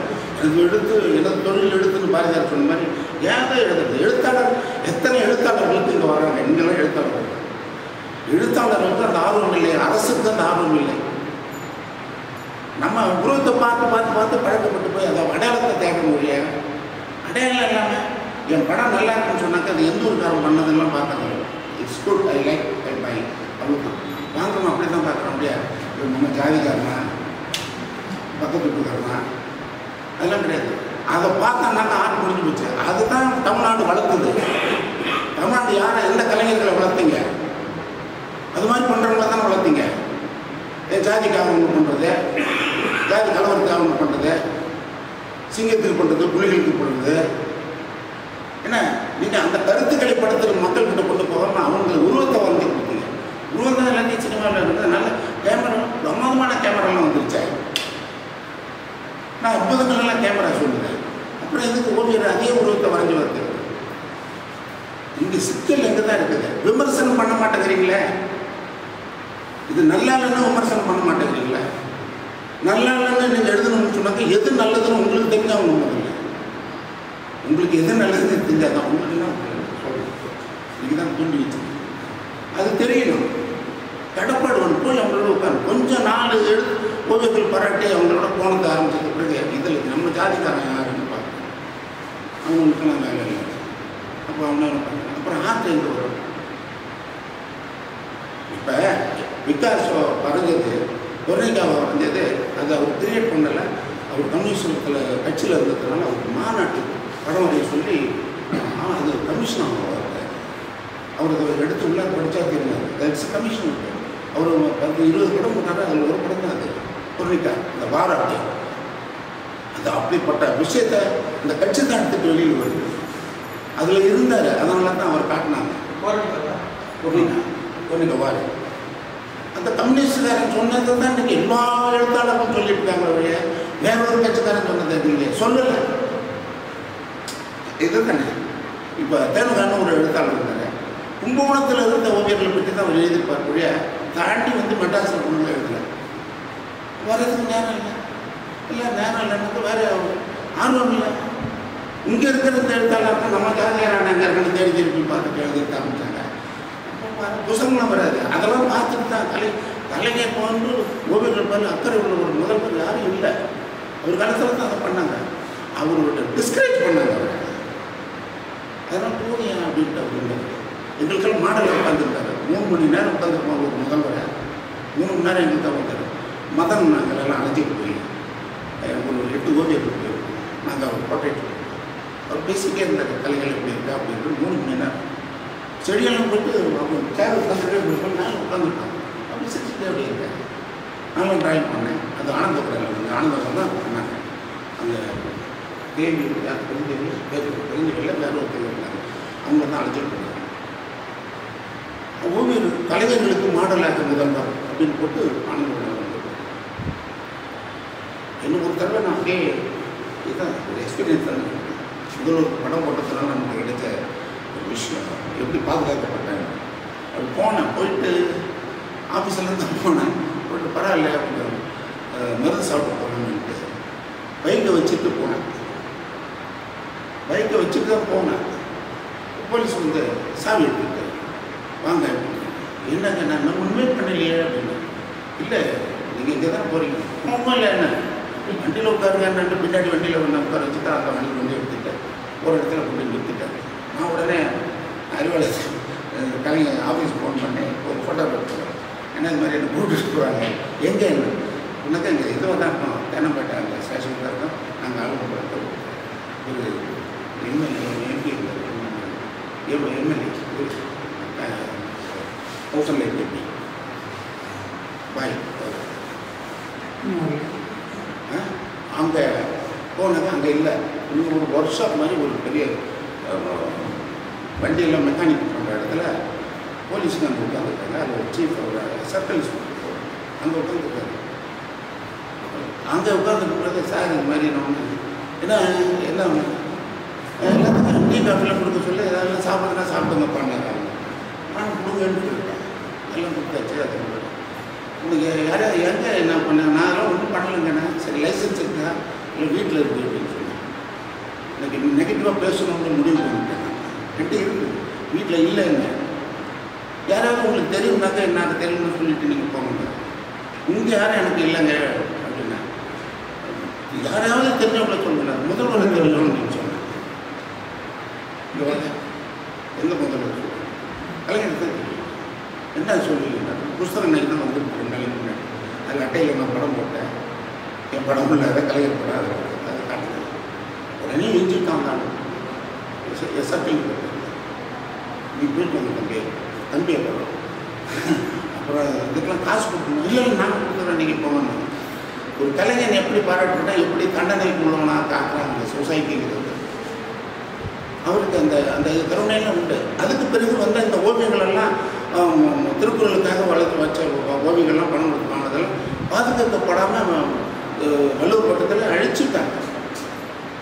அதுக்கு அக்கறை இல்லை. இப்போ யூனிவர்சிட்டி இருக்குது. யூனிவர்சிட்டியில் அங்கே வந்து 4 வருஷம் 4 வருஷம் டிப்ளமா 4 வருஷம், அப்புறம் 2 வருஷம் போஸ்ட் எம்எஃப்ஐ. இங்கே படிக்கிறதுக்கு கல்லூரி வந்து சர்டிஃபிகேட் கொடுக்குது. அங்கே யூனிவர்சிட்டியாக பாடம் நடத்துகிறாங்க, அவங்களும் அந்த சர்டிஃபிகேட் கொடுக்குறாங்க. அங்கே பார்ட் டைம் மாதிரி வந்து படிக்கிறாங்க, அவங்களுக்கு தான் எம்எஃப்ஐ படிக்கிறாங்க சர்டிஃபிகேட்டு. அங்கே அந்த சில கோர்ஸை வரை அங்கே ஒரு வசதியெல்லாம் இல்லை. இப்போ 2 பேரும் வந்து நிற்பாங்க வேலைக்கு போகணும்னாக்கா. என்ன மாதிரி கொஞ்சம் விவரம் தெரிஞ்சவனு சொல்லலை, கொஞ்சம் வேறு மாதிரி சிந்திக்கிறவனாக்கா நீ எந்த காலேஜில் படித்தது தம்பி எம்எஃப்ஏ அப்படின்னு நான் கேட்டேன். யூனிவர்சிட்டி இல்லைனாக்கா உனக்கு வேலை கிடையாது. காலேஜ் ஆஃப் ஃபேஷன் உனக்கு வேலை உண்டு. கேட்டால் இங்கே தான் முழுசாக சொல்லிக் கொடுக்கப்படுகிறது. அங்கே ஃபேக்கல்ட்டியே கிடையாது. பணம் வாங்கிட்டு யூனிவர்சிட்டி அங்கே வைஸ் சான்சலராக யார் வரலான்னாக்கா மியூசிக் படித்தவங்க மட்டும்தான் வர முடியும், ஓவியம் வர முடியாது. அதனால் யூனிவர்சிட்டி பிரிக்கணும்னு நாங்கள் சொல்லுவோம். ஓவியத்துக்காக பெரிய யூனிவர்சிட்டி வேணும். ஒரு காலத்தில் ஆக முடியாது. அவங்க வந்து பெரிய ரெக்கார்டு ஹிஸ்ட்ரி இது எழுதும்பொழுது அங்கே போனால அங்கே இருக்கிற அந்த மாருதி இவங்க தான் இவங்க சொல்கிற மாதிரி அவங்க தான் சிறந்த ஓவியர்னு ஆதிமூலத்தையும் விட்டாங்க. எங்கள் பாட்டனார் தனபாலையும் விட்டாங்க. இவங்கெல்லாம் அந்த சேர்க்கல. ஒரு கண்டெம்பரரி காலேஜ், ஒரு யூனிவர்சிட்டி தற்கால ஓவியர்களை பற்றி சொல்லணுன்னாக்க இவங்க தான் விட்டாங்க. நான் அப்போ தான் இன்னொரு இது மினிஸ்டர் எஜுகேஷன் மினிஸ்டர் அவர் போய் பார்த்தீங்களா எழுதியிருக்காங்க. இது வந்து தப்பு அப்படின்னு அதை நிறுத்திட்டு அந்த வந்ததே அந்த நிறுத்திட்டாங்க. அங்கே இருக்கிறவனுக்கு அது தெரியல. நான் சொன்னேன் இந்த புஸ்தகத்தை எழுதியிருக்காரு இந்த எழுத்தாளர், நல்லா இருக்குது. ஆனால் இதெல்லாம் நாங்கள் கல்லூரியில் படித்தது, ஸ்கூலில் ஏதாவது பாடத்திட்டத்தை வைக்கலாம். அதை கூட அங்கே கொண்டுகிட்டு போகணுன்னாங்க. அரசியல்வாதிகள் வந்து எல்லாருக்கும் தொண்டர்கள் தான் அதை செய்யணும் போகணுன்னு சொல்லுவார் மினிஸ்டர்.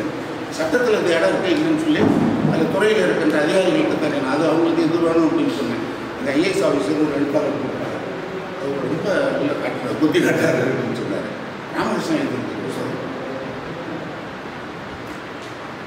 நீங்கள் விமர்சனமே இல்லை, விமர்சனம் இருந்தாலும் புத்தகம் வரணும். நான் என்னை பற்றி என்னை பற்றி சொன்னதை ரசிக்குமா, என்னுடைய ஓவியங்களோடு இருந்து சொன்னதான் மாதிரி அப்போ தானே உங்களை நான் கூப்பிட முடியும். நான் இந்த வேலையை தான் நான் செஞ்சுட்ருக்கேன். எங்களுக்கு இந்த படம் வரைகிறது எல்லாமே இந்த வேலையை மக்களுக்கு கூட மக்கள்கிட்ட இதெல்லாம் மக்களுக்கு தெரியுங்களா? தெரியாதுன்னு தெரியாது. இதை பற்றி எழுதணும்ல ஒன்றும் இல்லை. நான் கொஞ்சம் சொன்னேன். ஒரு எழுத்தாளர், மிகப்பெரிய எழுத்தாளருக்கு சொல்லப்படுகின்ற ஜனரஞ்சகமாக மக்கள் வாசகர் ராணிமுத்து தொடர்ந்து வந்துக்கிட்டே இருக்கும். அவர் வந்து படம் எனக்கு புரியலன்னாரு. தம்பி அவருக்கு புரியலங்க சொல்லு அப்படின்னாக்க தமிழ்நாடு பாருங்க அவங்களுக்கு புரியணும், கொஞ்சம் நேரம் ஸ்பெண்ட் பண்ணுங்க. அவன் பார்த்தேன் புரியலன்னாரு. எவ்வளோ நேரம்? 1/2 மணி நேரம் பார்க்குறேன் புரியலன்னாரு. 3 படம் என்ன 1/2 மணி நேரம்னா என்னத்தை பார்த்தீங்கன்னு கேட்டேன். பார்த்தேன் எதை பார்த்தீங்கன்னு சொல்லுங்கன்னா பார்த்தேங்களே. அவர் பர்டிகுலராக ஒரு இடத்துலேருந்து ட்ராவல் பண்ணலை, அவர் லைக்கில் அது மனசு. அதனால போய் சொல்கிறேன் பார்த்தேன்னு. நீங்கள் போய் சொன்னாங்க 1/2 மணி நேரமாக அந்த நீங்கள் நிற்கிறீங்க, பார்க்கணும், புரிஞ்சுக்கணும்ல. நீங்கள் எழுத்து வந்து உங்களுக்குலாம் வசதியாக சொல்லி கொடுத்துட்டாங்க. அப்பா அம்மா ஆனாவன்னா கீனானா உள்ள 2 3 ஆற்றை சொல்லி கொடுக்கலையே. ஆற்றை எதை சொல்லி கொடுத்துருக்காங்களா? நம்ம அந்த குழந்தைய அதனால தான் குழந்தை மாதிரி வரையறான்னு சொல்லுவாங்க. அப்புறம் அவங்க வாங்கினா இந்த பெயிண்டிங்கை வந்து இதில் எதை சொல்லியிருக்குன்னு தெரிஞ்சாக்கா அது சம்மந்தப்பட்டிருந்தாலும் இந்த கலைஞனுக்கு அந்த எழுத்தாளருக்கு அது தெரியும், இல்லை கலைஞனுக்கு தெரியும், பார்வையாளருக்கு தெரியும். சொசைட்டியில் நடக்கிறதே அவங்க செய்யலன்னா இதில் ஒரு ஓவியத்தை பார்த்துட்டு கேரளாவில் நடத்த வர்றானே அப்படின்னு சொல்லி அவங்க சொன்னாங்க. அதுக்கு பிறகு நான் இருக்கணும் அப்படின்னு சொன்னேன். அதை பார்த்து ட்ராவல் பண்ணி பார்த்துட்டு இதுக்குள்ளே நான் சரி இங்கேருந்து எங்கேருந்து ஆரம்பிக்கலாம், மண்ணில் இருந்து ஆரம்பிக்கலாம், கீழே இருந்து ஆரம்பிக்கலாம் ஆரம்பிச்சிருக்க போய் இது கயிறுன்னு சொன்னாங்க. மேலே ஒரு மைக் மாதிரி கேட்டிருந்தால் அது இது ஒயருன்ட்டாங்க திரும்ப. அப்புறம் இந்த செருப்பு, சேர் உடைஞ்சது, இதெல்லாம் ஃபார்ம் பார்த்துட்டு சட்டமன்றத்தில் நடந்ததுன்னு அடிச்சுக்கிட்டாங்களா அதுதானே அப்படின்னு கேட்டாங்க. அப்போது முன்னாடி அவருக்கு தெரியல, இந்த அவேர்னஸ் இருந்தாலும் ஒழிய, சொசைட்டியில் என்ன நடக்குதுன்னு தெரிஞ்சாலும் ஒழிய, அதை பற்றின கவலையோடு அவங்க எழுதினாலும் ஒழிய இந்த ஓவியங்கள் புரியாது. ஓவியர்கள் படம் பண்ணுறது முடிஞ்சு போச்சு. உங்கள் புத்தகத்துக்கெல்லாம் நாங்கள் படம் போடணும், மொத்த கதையுமா போடுறோம். பொண்ணு படம் எடுத்துகிட்டு போகிறான்னு எந்த இடத்துலையாவது ஒன்று இருந்ததுன்னா அதை போடுறோம். ஒரு பொண்ணு எங்கே இருக்கிறோம் தேடுவாங்க, எங்கே அது எங்கேயாவது ஒரு இடத்துல எழுதியிருப்பாரு. படத்தை எந்த ஒவ்வொரு வாரமும் சில பேர் புதுசாக தங்கத்துறைங்கெல்லாம் எழுத அந்த அந்த பொண்ணு ஜெயராஜ் போட்டதுக்கு அந்த பொண்ணு எந்த இடத்துல போயிட்டு கதையில் தேடுவோம். படத்தை பார்த்துட்டு உடனே அதே எங்கே இருக்குங்க, அவர் எங்கேயாவது ஒரு இடத்துல காட்டிட்டு போயிருப்பார். எழுத்தவர் அவரை எம்பசைஸ் பண்ணுவார் வேற. அப்போ படம் போட்டு கதை சொல்லுங்கிற சமுதாயத்தில் வளர்ந்தவனுக்கு நவீனம் தெரியாது. இப்போ முன்னாடி தான் நவீன கவிதை, நவீன சினிமா, நவீன ஓவியம். இப்போ ஓவியம் தான், இப்போ கவிதை தான். ஆனால் சகோதரர் எழுதுறதுல கவிதை தான். நவீன கவிதைனாக்க மரபு கவிதையாண்டா நீ ஏன் படிக்கலையா அப்படின்னு கேட்பல. நான் அதையும் படிக்கணும்னு நீங்கள் கேட்பீங்களா இல்லையா? மரபு நம்ம எது அதுக்கு தான் சொல்கிறார், மரபு நீ சதைக்காத, தெரியலன்னு விட்டுடு. Without disturbing the tradition you have to create new. அவ்வளோதான். மரபுலாம் அற்புதமானது. கோயிலில் அற்புதமான சிலைகள்லாம் இருக்குல்ல, படங்கள்லாம் இருக்குல்ல, அதை நம்ம கிண்டலாம் பண்ண வேண்டாம். ஆனால் புகழ முடியாதுங்கிறேன்.